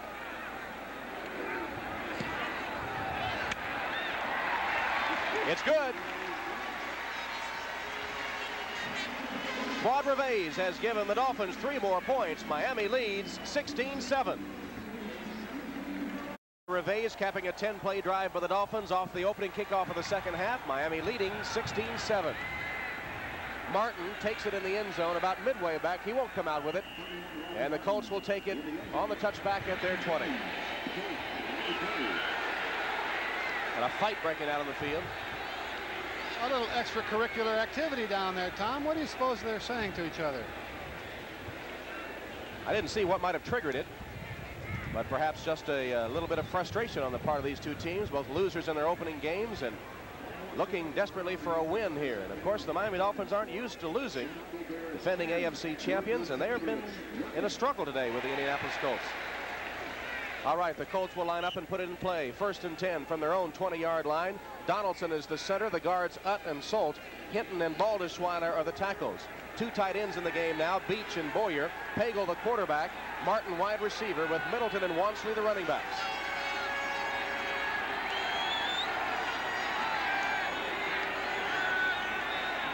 Pagel sends Middleton in motion.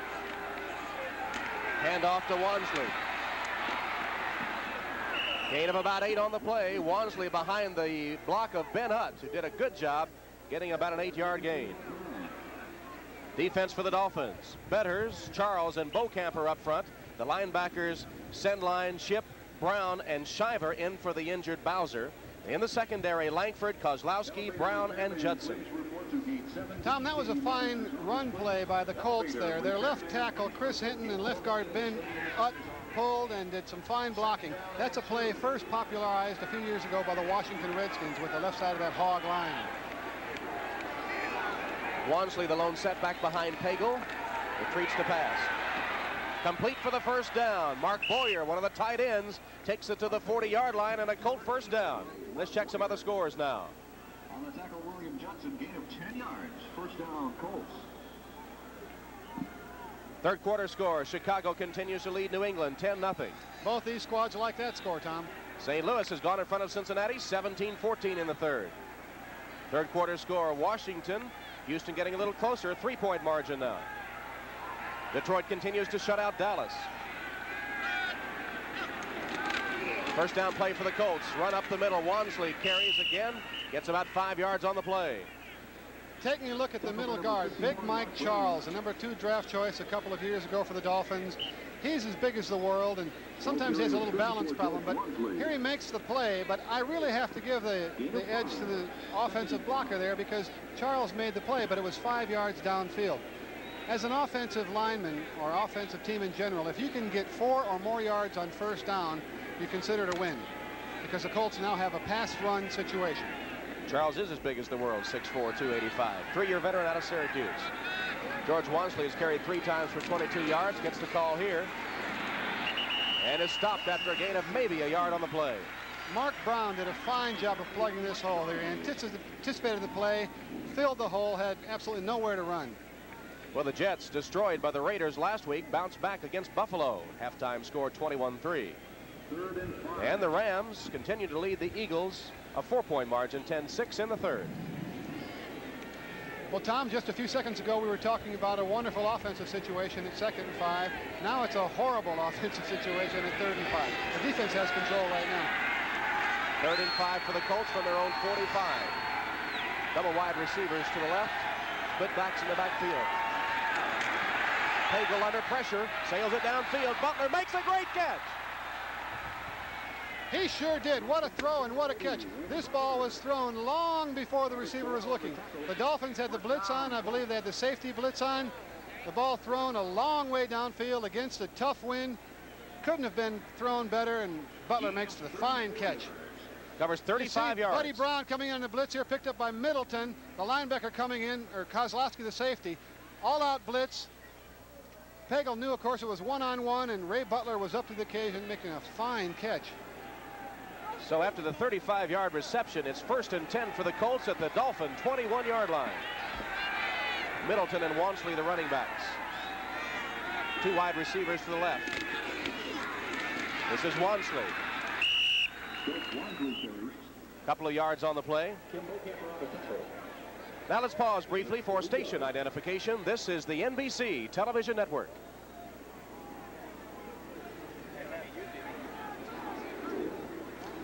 Tom, I like what the Colts are showing us. This game is going back and forth. The momentum is ebb and flow. The Dolphins come out in a traditional third-quarter charge, being fired up by the great coach Shula, and came down the field with decisiveness. But the Colts have not rolled over. They've responded with a critical drive of their own here. They are not rolling over. 2nd and 7 for the Colts. Pagel for the end zone. Couldn't quite get there. Martin streaking for the end zone. Pass came up a little short. It'll go incomplete. One of the reasons, Tom, the ball didn't get there perhaps is that Big Mike Charles, you'll see here on the replay, coming across in the center of your screen, number 71 in white here, is about to land all over your quarterback. You know, it's just real difficult to throw in a situation like that. But he had Martin open, didn't he? He sure did. Almost a great catch by Martin. Tom, this is like a big heavyweight fight. You've got the Dolphins landing a big blow, coming down with a decisive drive, but the Colts are responding with a drive of their own now. See the stats on Pagel, who lines up in the shotgun. 6:50 third quarter. Dolphins lead 16-7.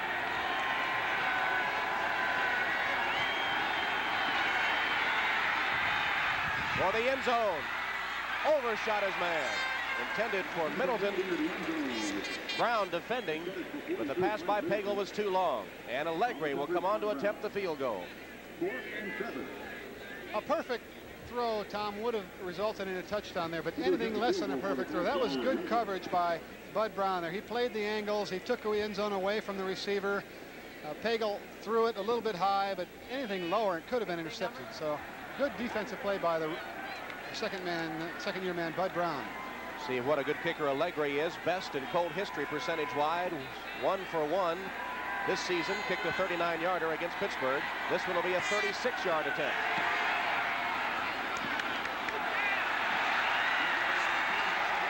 It's no good.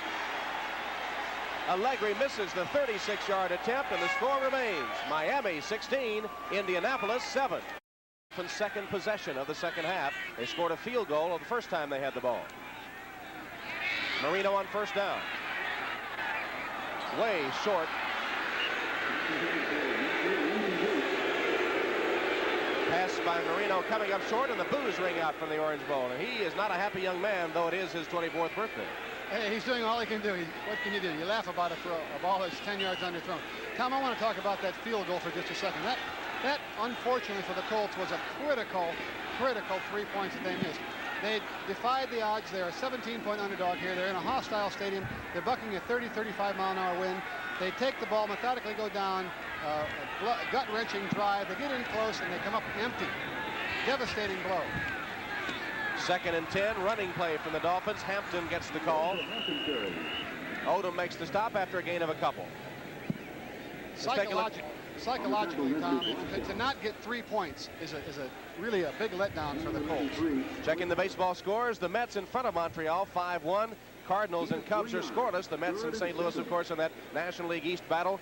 Los Angeles leading Cincinnati in the American League. Toronto in the crucial game with the Yankees in front 2-0 after 3. Kansas City, Oakland, Texas, California just underway. Third down, 7 yards to go for the Miami Dolphins from their own 23-yard line. They lead 16-7, 5:50 to go third quarter. Marino scrambles. Clayton can't handle it.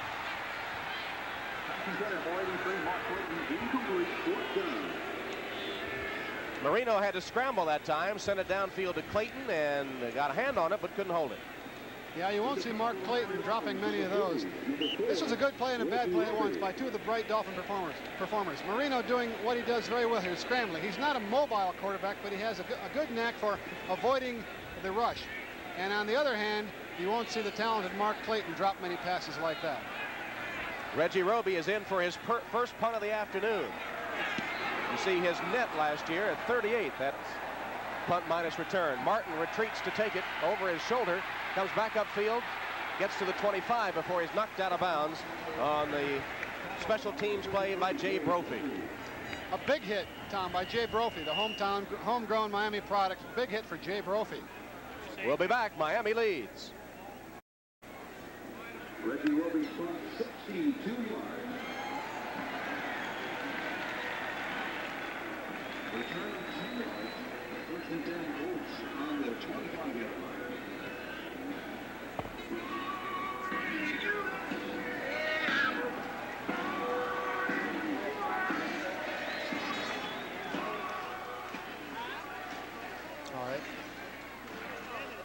All right. Yes, good. I have that. Right.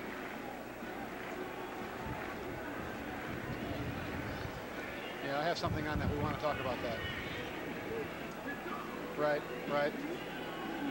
Yeah.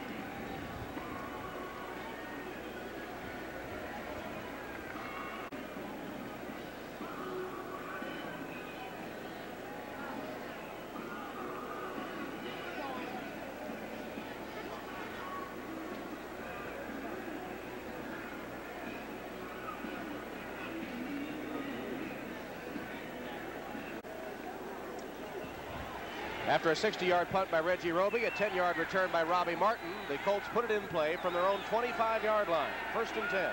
They trail 16-7, 5.5 minutes, third quarter. Pagel goes long. Butler had his man beaten. He had a step or two on him down the sideline, but the pass too long from Pagel. Well, nobody can accuse Pagel of being conservative, Tom. Langford defending on the play, but Butler had a couple of steps on him. He just couldn't quite catch up to the ball down the right sideline. It'll be second and 10. Impressed with the strength in Pagel's arm. That ball sailed about 55 yards against a tough wind here. Tom, not to beleaguer a point that's perhaps I'm beating into the ground, but now the Colts are more than a touchdown behind the Dolphins. Had they hit that field goal, they would be within a touchdown, and that psychologically is very important. Now they've got to have two more scores, and against the wind in this third quarter, it's very tough going. 50%, 10 of 20 for Pagel today, covering 143 yards, faces a second and 10 here. Complete to Beach, the tight end, flag down, up close to the first down marker.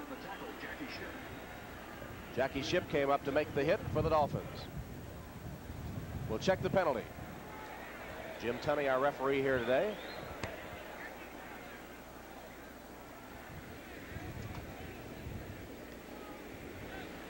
It'll be a face mask call against the Dolphins.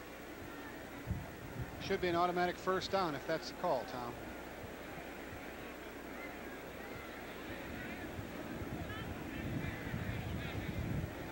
You saw that the pass completion to Beach came up just about a yard short of the first down marker as the officials continue their huddle. Tom, the strategy for the remainder of the third quarter for the Colts is they've got to try to hang tough and play it fairly close to the vest, not make the big mistakes, not let the Dolphins blow the game wide open in the third quarter while the Dolphins have the wind at their back. The Colts can't expect to score a lot of points against this wind, but what they really want to do is get close, hopefully hang within a touchdown, so that when they have the wind at their backs in the fourth quarter, then they can open it up a little bit more and it could be anybody's ball game.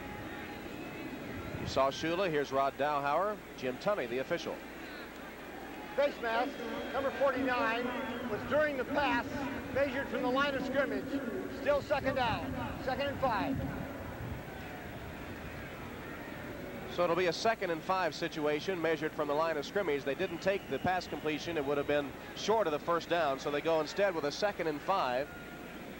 Penalties today. Indianapolis have been penalized twice for 33. That was the third penalty against Miami, and they've gone for 20 yards this afternoon. Second down, 5 yards to go. Ball spotted on the 30-yard line of Indianapolis. Mike Pagel under pressure, completes it. First down, beats the tight end, taken down across the 40-yard line. Now for an update, let's go to NFL 85 and Bob Costas. Bowl, Miami finds itself in a battle with Indianapolis. 16-7 the Dolphins lead. 4:18 to play in the third quarter. Indianapolis with a first down at its own 41-yard line. Martin in motion.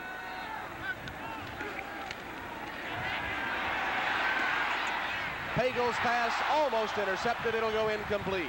Mark Brown, the linebacker, had a hand on it, couldn't hold it. Martin, who had gone in motion, was the intended receiver. Mark Brown, the 6'2", 225-pound, 3-year veteran out of Purdue, recovered a fumble last week against Houston, the Dolphins' leading tackler last year.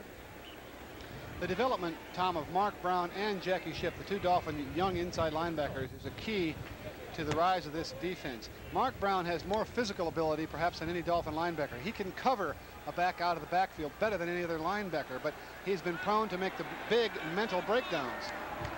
2nd and 10 for the Colts. Middleton in motion. Pagel hands off. Nothing there for Wansley, perhaps a yard or two. Kim Bokamper smelled that one out from his end spot. Dragged Wansley to the turf after a gain of a couple. Check some other scores now. Third quarter scores. Chicago in front of New England, 17-0. Detroit really laying it on the Dallas Cowboys. Who would have expected this after the Cowboys played so well against the Redskins? Third period, the Lions 26-0 over the Cowboys. And also in the third quarter, the Jets bouncing back from a big defeat at the hands of the Raiders, 28-3 over Buffalo. With that Detroit and Dallas game, Tom, I guess you're only as good as your last game, huh? That's been the case so far. A very unpredictable NFL season through the first week, last week, and a half of today's action. Delay a game against the Baltimore Colts. They'll step off 5 yards. I said the Baltimore Colts, the Indianapolis Colts, 5 yards. The play clock had run out, and it'll be another penalty. That puts them back in difficult position now with a 3rd down play. Instead of 3rd and 9, it's going to be 3rd and 14. Tom, that's the first sign of the lack of poise that the Colts displayed last week and perhaps a little bit last year. Up till now, they've been playing a good, sound, aggressive football game. 2 wide receivers to the left, split backs in the backfield. Pagel taken down and sacked at the 30.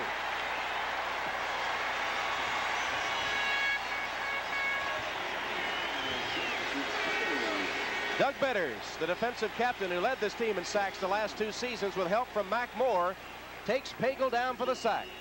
This is when your money ball players start to emerge. He had some time initially, Pagel did, but Betters just kept driving the ball, the pass protector back into the quarterback, and comes up with a big play. Ron Stark in punt formation for Indianapolis. Lockett retreats deep for Miami. Stark spirals it. Taken by Lockett and dragged down at the 30. Lockett returns to the 32-yard line on the tackle. Pat Beach on special teams making the stop for Indianapolis. We've got a timeout, 2:26 third quarter. Dolphins lead 16-7. On Stark's punt, 46 yards. 8-yard return.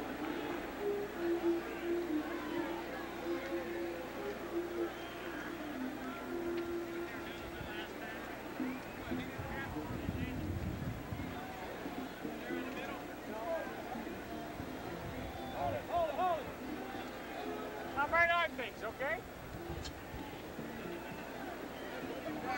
I didn't know where I was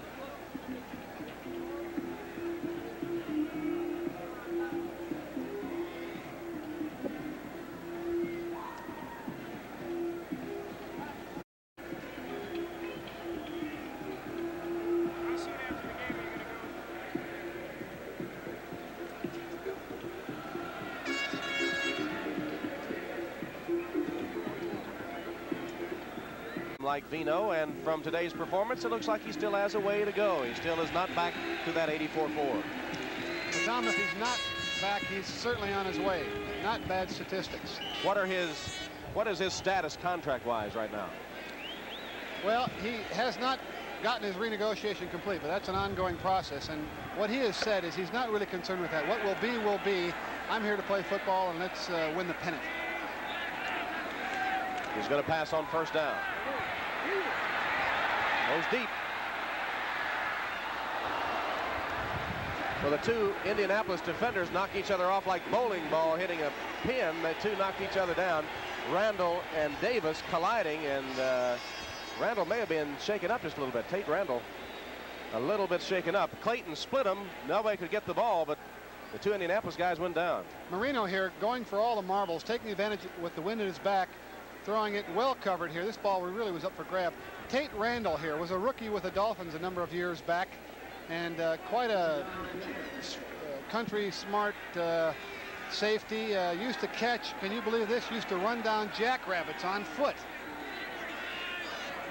2nd and 10 for the Dolphins. 2:18 remaining third quarter. Dolphins lead 16-7. Fighting for yardage is Hampton.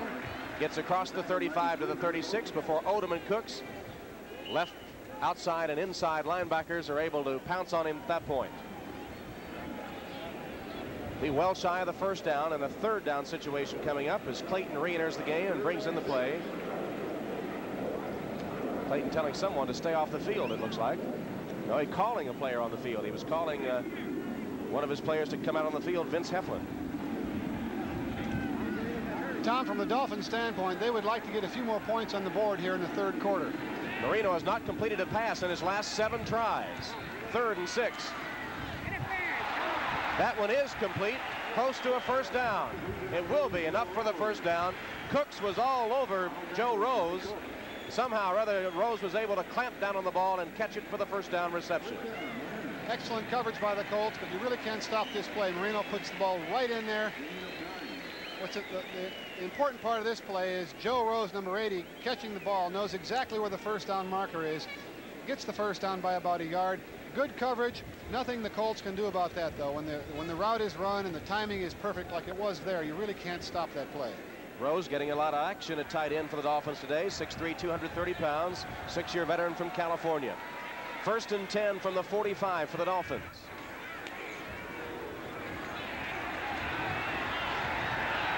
Marino for more.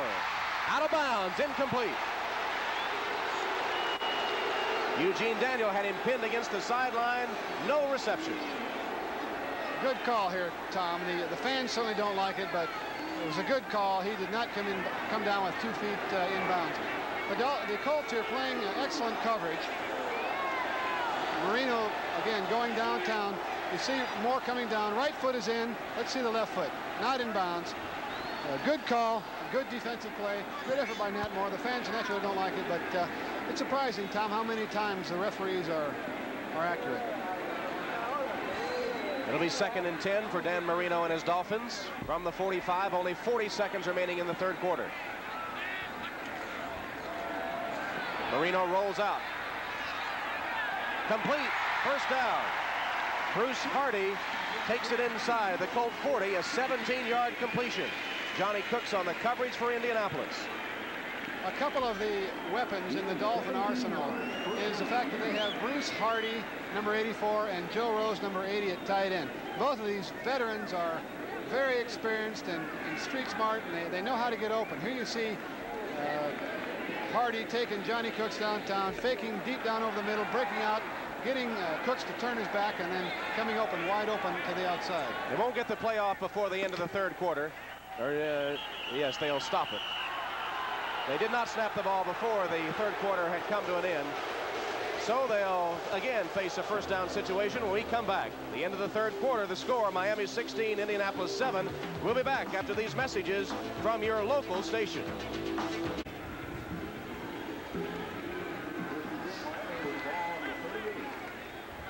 Tom Hammond and Bob Kuchenberg and some happy Dolphin fans at the Orange Bowl. Start of the fourth quarter with the Dolphins leading the Colts 16-7. 1st and 10 Dolphins, 38-yard line of the Colts. Marino wide open, completes it to Rose, down close to the 20-yard line. Tom, what Marino and the Dolphins are starting to do now is utilize a 2 tight end set. Both Hardy and Rose are in there. They're both excellent receivers. They're isolating the 2 tight ends on the Colt linebackers, and they're getting very effective yardage. You see Marino closing in again on 400 yards passing through 3 quarters, 347 through the air. Or excuse me, that's the total yards, 278 through the air, 347 total yards for the Dolphins, 200 total yards for the Colts, 142 through the air, and 52 on the ground. Nathan, touchdown.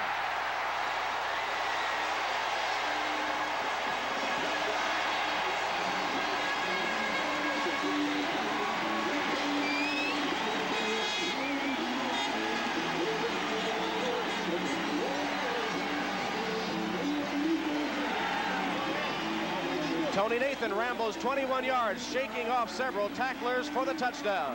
Big Ron Lee, number 72, the right guard here. Nathan tucks right in behind him. Glasgow misses the tackle, and it's off to the races.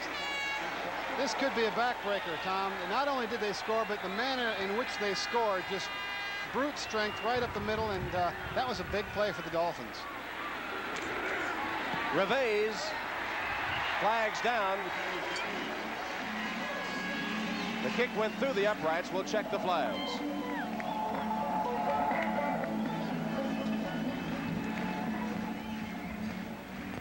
Jim Tunney will give us the call.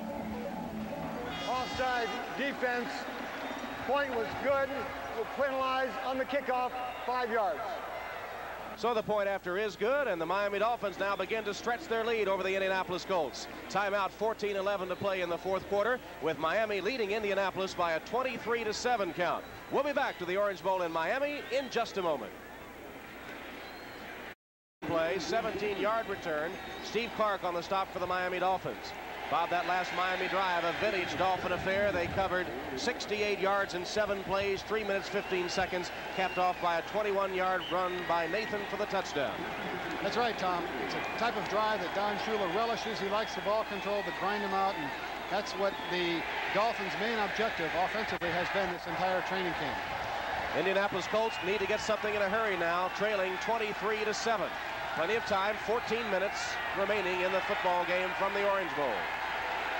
Mike Pagel has gone all the way at quarterback for the Colts.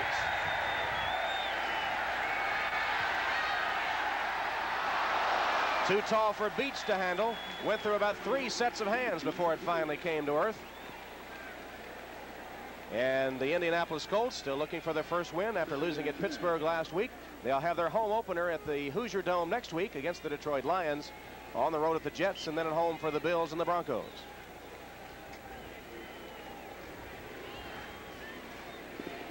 Mike Pagel this afternoon has hit 11 of 23 passes, 142 yards. He's had 1 touchdown and has 1 interception so far. 2nd and 10. Incomplete. Beach again, the intended receiver. Big Mike Charles, I believe, got a hand on that, Tom.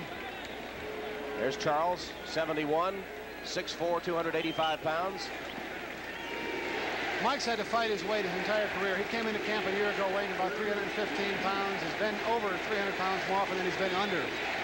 Baseball update. The Mets in front of Montreal. St. Louis also leading at the moment. Los Angeles in front of Cincinnati. Big score in the American League. Toronto blanking New York 6-0. That game's just started. 3rd and 10 for Indianapolis. Complete. First down, Middleton. Still on the move. All the way into Dolphin territory. A 33-yard reception and run by Frank Middleton. William Judson finally made the stop, but it was a great effort by Middleton, who really did some fancy running after he caught the ball. He sure did. Caught the pass, got turned upfield, breaks a tackle here by Bud Brown, turns what could be a possible first down into a big play. Now the Colts have some life, and if they can get on the scoreboard here, Tom, it's still a horse race. Frank Middleton with Betters, 6'7", 265, hot on his trail. Well, that's good hustle by the defensive captain, but he's out of his league there chasing Middleton. Middleton, 5'11", 209 pounds, second-year veteran out of Florida A&M. Pagel, complete to Wansley, and out of bounds. William Judson nudged him out of bounds at about the 46-yard line of Miami. Tom, that was more than a nudge. I could hear that hit up here. That was a jarring tackle. Judson, the premier defensive man in the Dolphins secondary with the injury to McNeil again. Watching Judson just putting the head right in there. That's what I meant by a nudge. Yeah, that's a nudge. Yeah, he was nudged out of bounds. It'll be 2nd down and 11, a loss of 1 on the pass completion. There's Judson. Judson played at South Carolina State, 4-year veteran. Returned an interception, 61 yards for a touchdown against Houston last week. Pagel completes another one. inside the 40. The ball out of bounds, but still in the possession of Indianapolis. Sherman on the reception goes for 7 yards. All right, Mark Brown, the middle linebacker from Purdue. Linebackers have a tough run. They've got to respect the run. Now, right across his face, the tight end's coming across. He's already got a step on him. Mark Brown does what he can do and makes up the ground. It jars the ball loose, but it was a reception, and the Colts got lucky there in that the ball went out of bounds. They still have possession.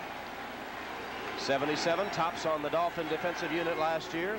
Had 7 tackles in the opening game against Houston a week ago. The Dolphins have 3 fine young middle linebackers in Mark Brown, Jeffrey Shipp, and Jay Brophy. Big third down play for the Colts. 3rd and 3 from the 39 of the Dolphins.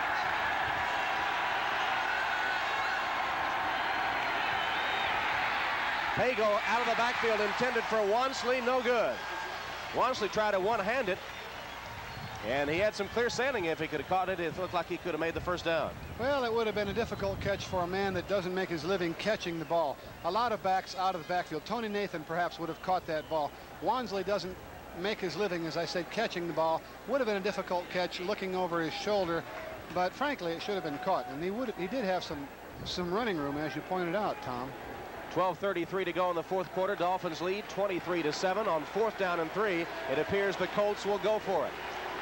That's the kind of play you have to have if you're a big play performer. You rise to the occasion, make that play. 4th down, 3 yards to go for the Colts. Pagel's got a man wide open, complete to Butler, flags down. Butler taken down shy of the 25. Let's check the flag. 12-yard completion for the first down if it stands.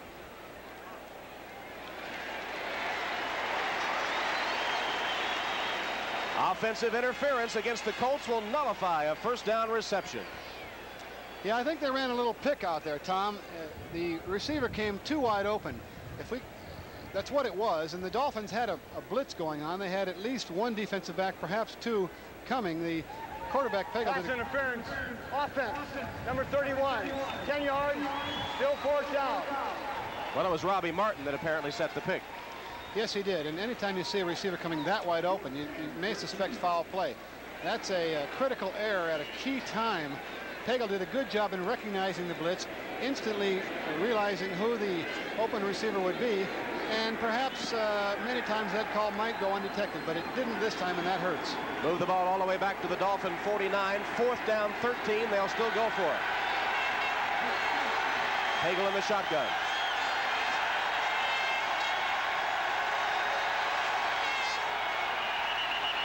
Flags down. It looked like the center, Ray Donaldson, made a false start with the ball. It looked like he started to snap it, didn't, and then let it go, and it could be 5 more yards against the Colts. The Colts are starting to disintegrate a little bit here. Key mistakes. Illegal procedure. Center moved the ball too early. 5 yards, still 4th down. And now Coach Rod Dowhauer has had enough. He's going to send his punter Stark into the game. He says, no more. We've got a nice drive going, but it's the wrong way. We need to punt. There you see the false start by the center. Yes, he did. Sometimes in a hostile stadium like this one, it's very difficult to hear, particularly when the quarterback is back 7 yards in the shotgun formation.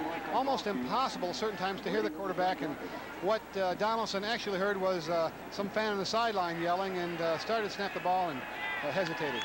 Stark has had a lot of success, especially kicking with the wind as he is now. Lockett lets it bounce into the end zone. So it'll go as a touchback, and it'll bring it out to the 20-yard line. 53-yard kick off the foot of Stark. Timeout, 12:11 to play. Dolphins in front. Seconds to play in the football game.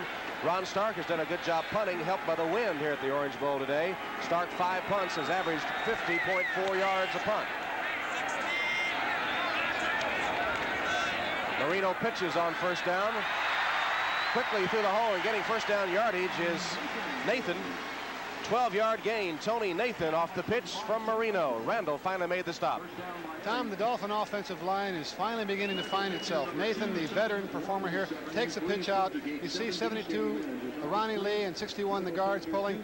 Tony sees a hole and cuts it up. Tony Nathan, one of the very underrated all-purpose backs around the league. He's not going to go 85 yards in one run, but he's going to catch a lot of balls for you out of the backfield. He's going to get you some good, tough yardage in the crunch, and a very underrated back in this league. Nathan, a 7-year veteran out of Alabama, carried it for a first down. Again, on the running play, the Dolphins starting to grind out and work on the clock a little bit. And here's what's coming up for Miami. Tom, what everyone said was the NFL's easiest schedule suddenly looms very large for the Dolphins. You've got the Kansas City Chiefs, the surprise of the AFC West. Then you're at Denver and the Pittsburgh Steelers and the New York Jets. The Dolphins, if they don't improve, could be looking at possibly a 1-4 record. They're in front here, but it's been a struggle against the Colts today. Now the Dolphins 2nd and 5 from their own 37.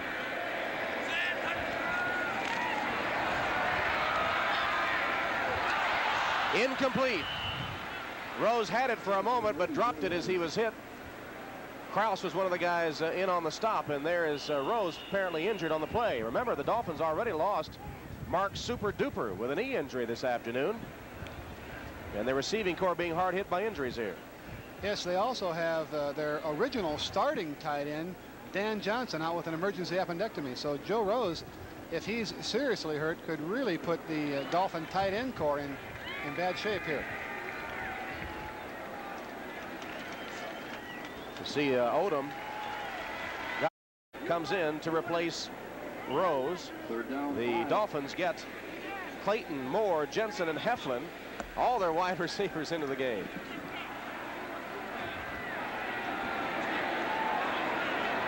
Marino from the shotgun, 3rd and 5.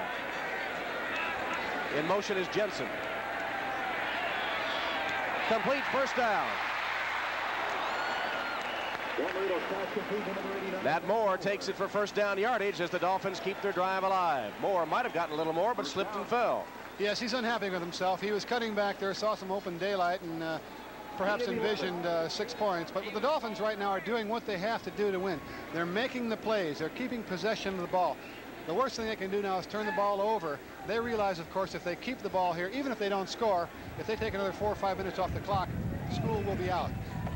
Saw the stat on Marino. 11 times he has passed 300 yards in passing. This, of course, just his 3rd season. Nothing there for Hampton on the running play.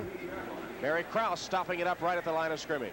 Haven't heard from Barry Krause in a while, but you might figure if one of the Colt front 7 makes a fine play, you suspect it might be Barry Krause.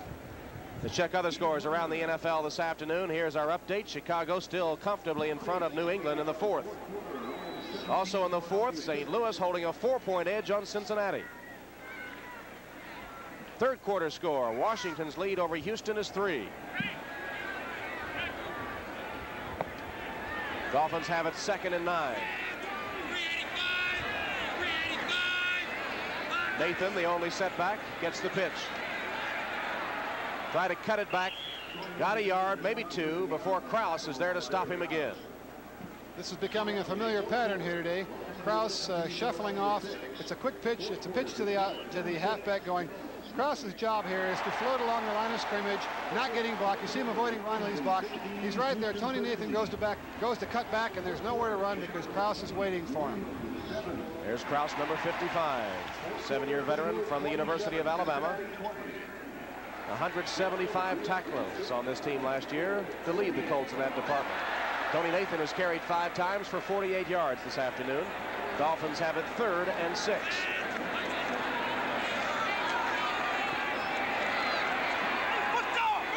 Marino to Clayton for the first down. You may have heard on the sideline microphone the defender Glasgow saying he pushed off, and I believe that Clayton did push off as he made his cut.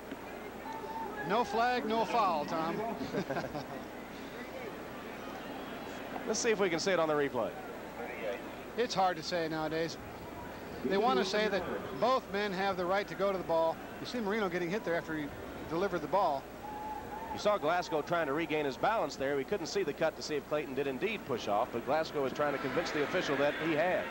Well, that's quite a matchup. Mark Clayton and, of course, Nesby Glasgow, the premier secondary man back there for the Colts.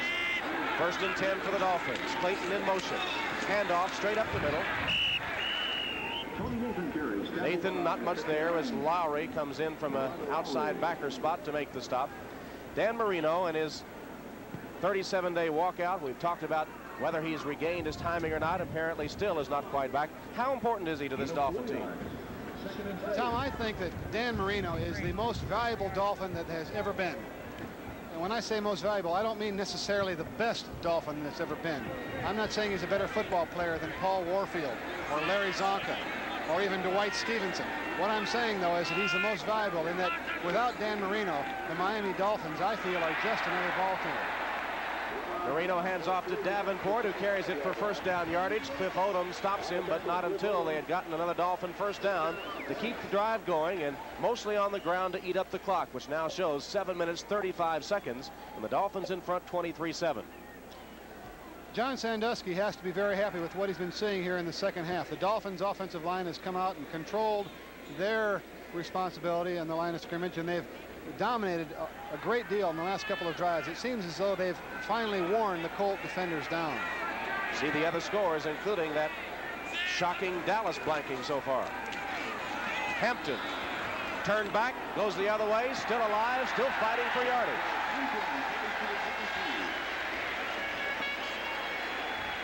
Orlando Lowry finally able to stop Hampton, but he kept the legs churning and ground out some pretty good yardage. Barry Krause misses a tackle here. He runs head on into Hampton here. You're going to see 55 come into the screen right there. Boom. Once again, Krause is there, but this time the #1 draft choice breaks the tackle, keeps spinning. Great second effort.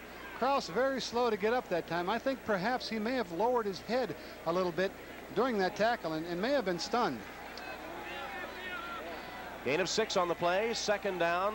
4 yards to go. There are the stats on Hampton. Davenport. He'll take it for a first down. Krause getting a workout, trying to stop the run from that right inside linebacker position. The dominant center of the 1980s is a Dolphin center, number 57, Dwight Stevenson. Here you see him doing what he does best. He's got the nose tackle out of the play there. May have been a little bit of borderline holding on that play, Tom. I guess maybe if that play happens in Indianapolis, it may have been called holding. Huh? Borderline holding. That's the score with 5 minutes, 52 seconds showing on the clock at the Orange Bowl. Well, Tom, you know what we offensive linemen say, no flag, no foul. From the 13, first down. Marino zips it inside the 5 to Moore.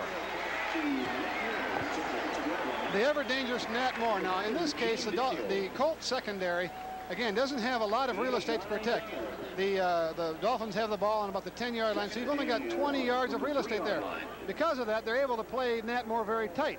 It took a perfect throw to get the ball in there because he had very tight coverage, but that's just what Marino did, is put the ball in there, and Nat Moore, the ever-dangerous Nat Moore, again, inside the 20-yard line. The Dolphins have no better receiver than Nat Moore. Second down. 1 yard to go for a first down. The ball on the Indianapolis 3. Marino. Touchdown to Moore.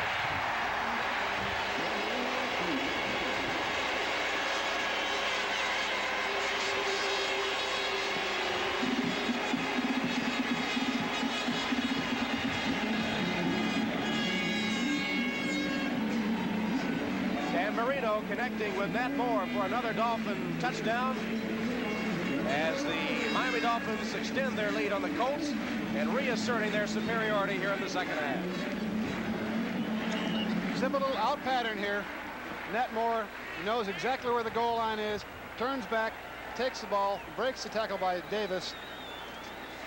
Tom, that is a classic drive. What happened, what you're seeing now is that if a defensive team is on the field too long, they tend to get worn down.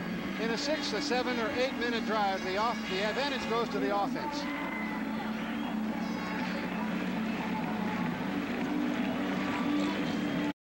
"13 plays, covered 80 yards. It took 7 minutes and 17 seconds as the Dolphins put it out of range. Now 30-7 up on the Colts with 4 minutes, 54 seconds remaining. Reves will kick it off. Martin to the outside and to the 40-yard line. Another good return by Robbie Martin. 26 yards on this one. He's done an excellent job returning kicks here in the first 2 games of the regular season. Well, the Colts, of course, battered by injuries. Look at the starters they have lost.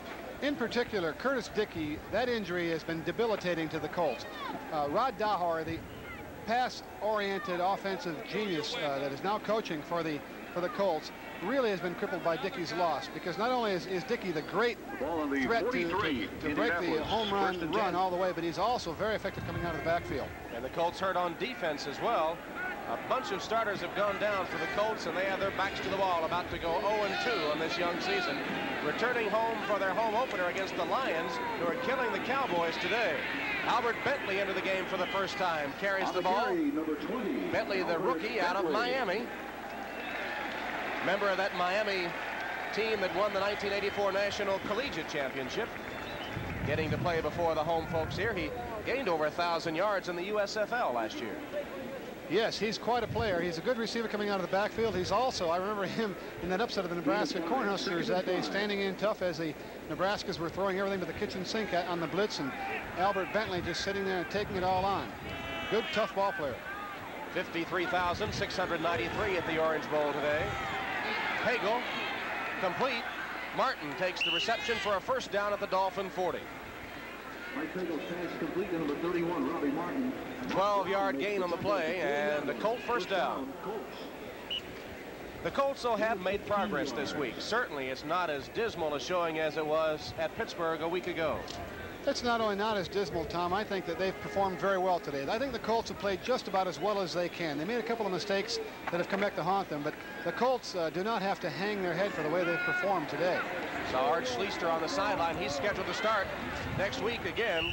Coach Dowhauer said that Schleister would start next week against the Lions, though Pagel has done a good job. Schleister got the start against Pittsburgh a week ago, suffered a strained right knee, and has been sitting out this game against the Dolphins. But Coach Dowhauer says he'll get the call next week.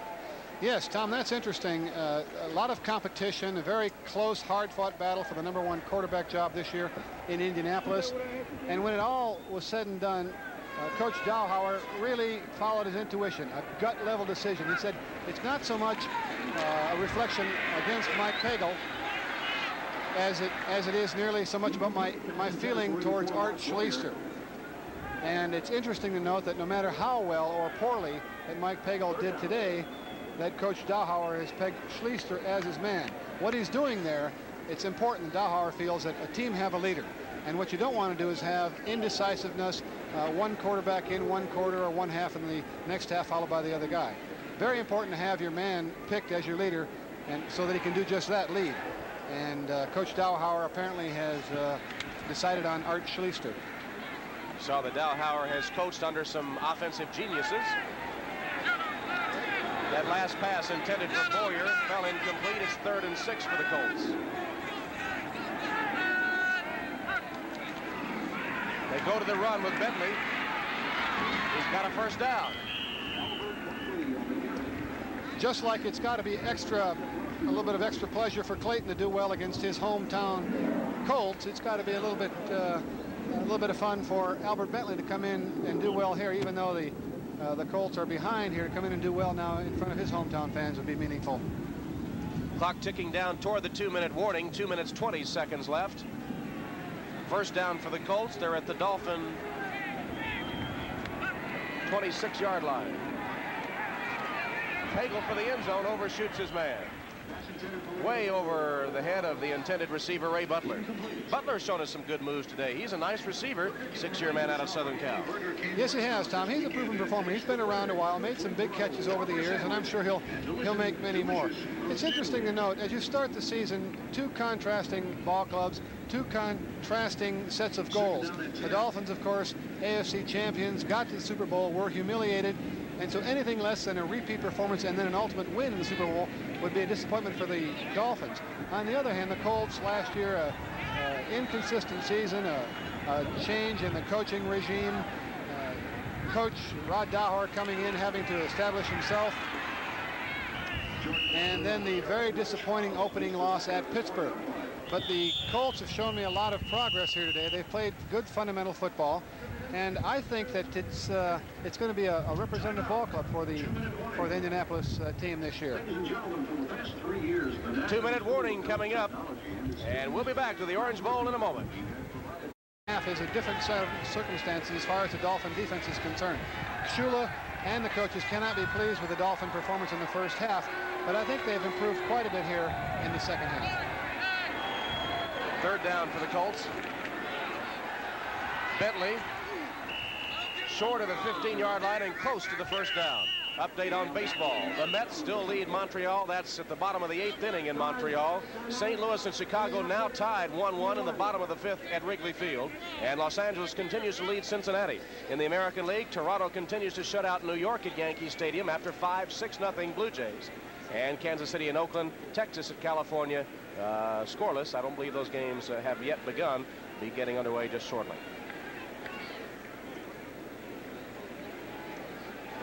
Apparent injury on the field. That's Mark Brown, the linebacker, having his wrist attended to. Realistically, their goal for the 1985 season is not to win the Super Bowl. Sure, it's their goal like everybody else's, but realistically, their goal is respectability. And they didn't have it last week. They were respectable today. And what they need to do is continue to work hard every day in practice, every week, going to improve a little bit. And if they do that by year's end, they'll be a fine ball club. 4th and 1, Pagel tries to sneak it across, and I don't think he made it. Let's see where they mark it. Dolphins say no, the Colts say yes. The only man that counts is the man that spots the ball. Let's see what they say. You saw a moment ago that graphic illustrating the great disparity in scoring points in 1984. Dolphins #1 and the Colts way down at number 28. Tom, I think he's got it. I think he's got it by 2/3 the length of the football. 2/3 the length of the football. Pagel found some tough going on the sneak. 2/3 the length of the football. Well, how about 4/3 the length of the football? Hawkeye Kuchenberg called it a first down. Here's how he got it. Quarterback tucking in behind his right guard there. That's paying the price for 6 inches, isn't it? But it keeps Indianapolis alive with a minute 41 seconds on the clock and ticking. And the ball placed on the Dolphin 15. First down. Bentley hit hard at the 10 and out of bounds at that point. I like that. Albert Bentley did not want to go out of bounds. He says, here, William Judge, and boom, I'm not going out of bounds. Got a gain of 6 yards on the play. It'll be 2nd down and 4. Another one of the challenges for Dowhauer and the Colts this year. Dowhauer brings his pass-oriented background to Indianapolis. The Colts personnel, realistically, at this point, is much better suited to run the ball. The loss of Curtis Dickey, very damaging to the pass offense. So it'll be interesting to the Indianapolis fans to see the progress of the Colt, I should say the character of the Colt offense this year. Wansley carries it all the way down to the Dolphin 1-yard line. Bud Brown finally makes the stop from his free safety spot. Watch it from the end zone. This is some good, tough running here. Wansley gets hit here. Actually, I should say he does the hitting. You're going to see a big explosion here. Bud Brown got more than he bargained for right here. Wansley taking him on and getting another 3 yards there. This touchdown, Tom, is very important to these young Indianapolis Colts. It doesn't mean anything as far as the outcome of the game, but by gosh, they've worked hard to get down here, and what they want to do now is be rewarded and get the ball in the end zone. They've got a 1st and goal from the 1, 49 seconds left. Wansley, touchdown.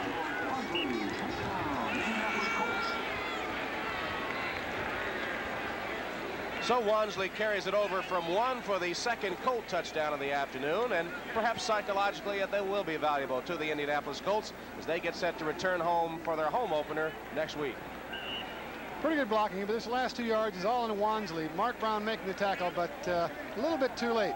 You see the right guard, 74, Karen there pulling out, not getting much done, but Wansley, the last yard, that's just a game of speed and angles there. Wansley had good enough speed to get to the corner. By the time that Mark Brown got there, he made the tackle, but it was too little, too late. Legray will try to tack on the extra point with 44 seconds left. His kick is blocked. Mike Charles got one of those big mitts up there to block it. Let's see if we can pick it up. Might have been Beaucamper, might have been Charles. Let's see. Well, the center of the Dolphin line knocked it down, and the Dolphins lead 30-13.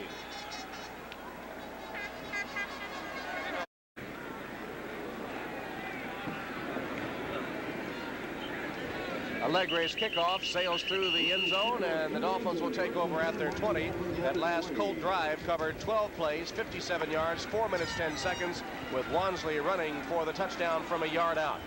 44 seconds remaining, and the Dolphins leading 30-13 over the Indianapolis Colts. Let's talk a minute about Dan Marino's situation contract-wise now. And you're a former player. What are your thoughts on the subject? Well, as far as the status of the situation is, the negotiations apparently are ongoing. He's more concerned with playing football right now than he is with negotiating. But as far as his stance, Tom, I think that Dan Marino badly misplayed what used to be a pretty good poker hand. And as is the case with many gifted athletes, Marino is long on confidence. Some call it cockiness. In a quarterback, you've got to love it. And of course, Marino has gone to the sideline now. Don Strock has come in to replace him, so Marino is through for the day. And as we've been saying all throughout the afternoon, he made strides, steps back toward his form, but still not quite there yet. As Strock comes to the sideline, the Colts have taken a timeout with 36 seconds left. Talking about the Marino controversy, Tom, he was out of camp for 5 weeks, of course, and as I said, his long suit, as the case with many of the great quarterbacks, is confidence, and it borders on cockiness. But in a quarterback, you love that quality. All the truly superior quarterbacks have that quality. He's brash, he's confident, he's instinctive. Those qualities allow him to do dangerous things in the football field, and oftentimes he gets away with it. And he did better. He did make progress this week. In fact, dramatic improvement in completion percentage and especially in yards gained, and no interceptions today. Yes, he's made a big stride towards his 1984 form, and I'm sure nobody in the stadium is happier to see that than Don Shula. With Strock at quarterback, the Dolphins are 2nd and 1, just 36 seconds remaining. Hampton.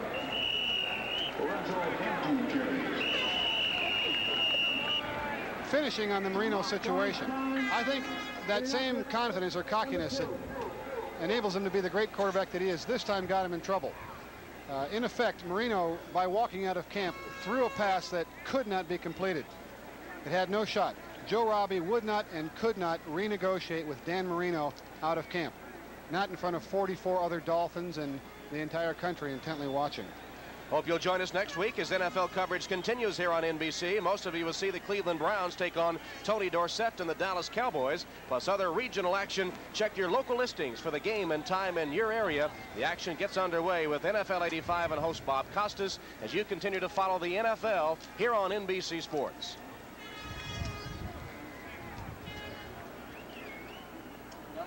Well, the Miami Dolphins broke on top at the Orange Bowl this afternoon. 2 field goals gave them a 6-0 lead. Indianapolis came back to take a quick 7-6 lead at one point, but Miami scored again before the half was over, 13-7. Miami led at the halftime. Second half, it's been all Miami as their superiority has taken hold, and they have won going away here in the second half today. There's Hampton again. Tom, a footnote, and to put it to bed, a footnote on the Marino contract walkout, if you will. Is there a winner and is there a loser? I think there is. Who's the loser? I think both the Dolphins and Marino lost. The fact is the Dolphins are now 1-1, and they have the Chiefs, the Broncos, and the Steelers coming up. The winner? That's easy. Marvin Demoff. He is now virtually a household name. Well, Don Shula and the Miami Dolphins have won their first game of the season after losing their opener at Houston a week ago. They come back to beat the Indianapolis Colts 30-13. After a struggle through the first half, it was no contest in the second half as the Dolphins really came out ready to play, asserted their superiority both offensively and defensively to win it by a 30-13 count. For the Indianapolis Colts, some optimism. Their play today much better than it was a week ago against Pittsburgh. No doubt about that. The Colts have to be proud of the way they played. Not so much in the fourth quarter. They disintegrated a little bit there. They started making mistakes that young teams make. But I think that Rod Dowhower will say good things to his ball club in the wake of a pretty sound performance today, Tom. Stay tuned now for the Budweiser NFL Report with Bob Costas. Final score from the Orange Bowl, Miami 30, Indianapolis 13. This is Tom Hammond for Bob Kuchenberg saying so long from Miami.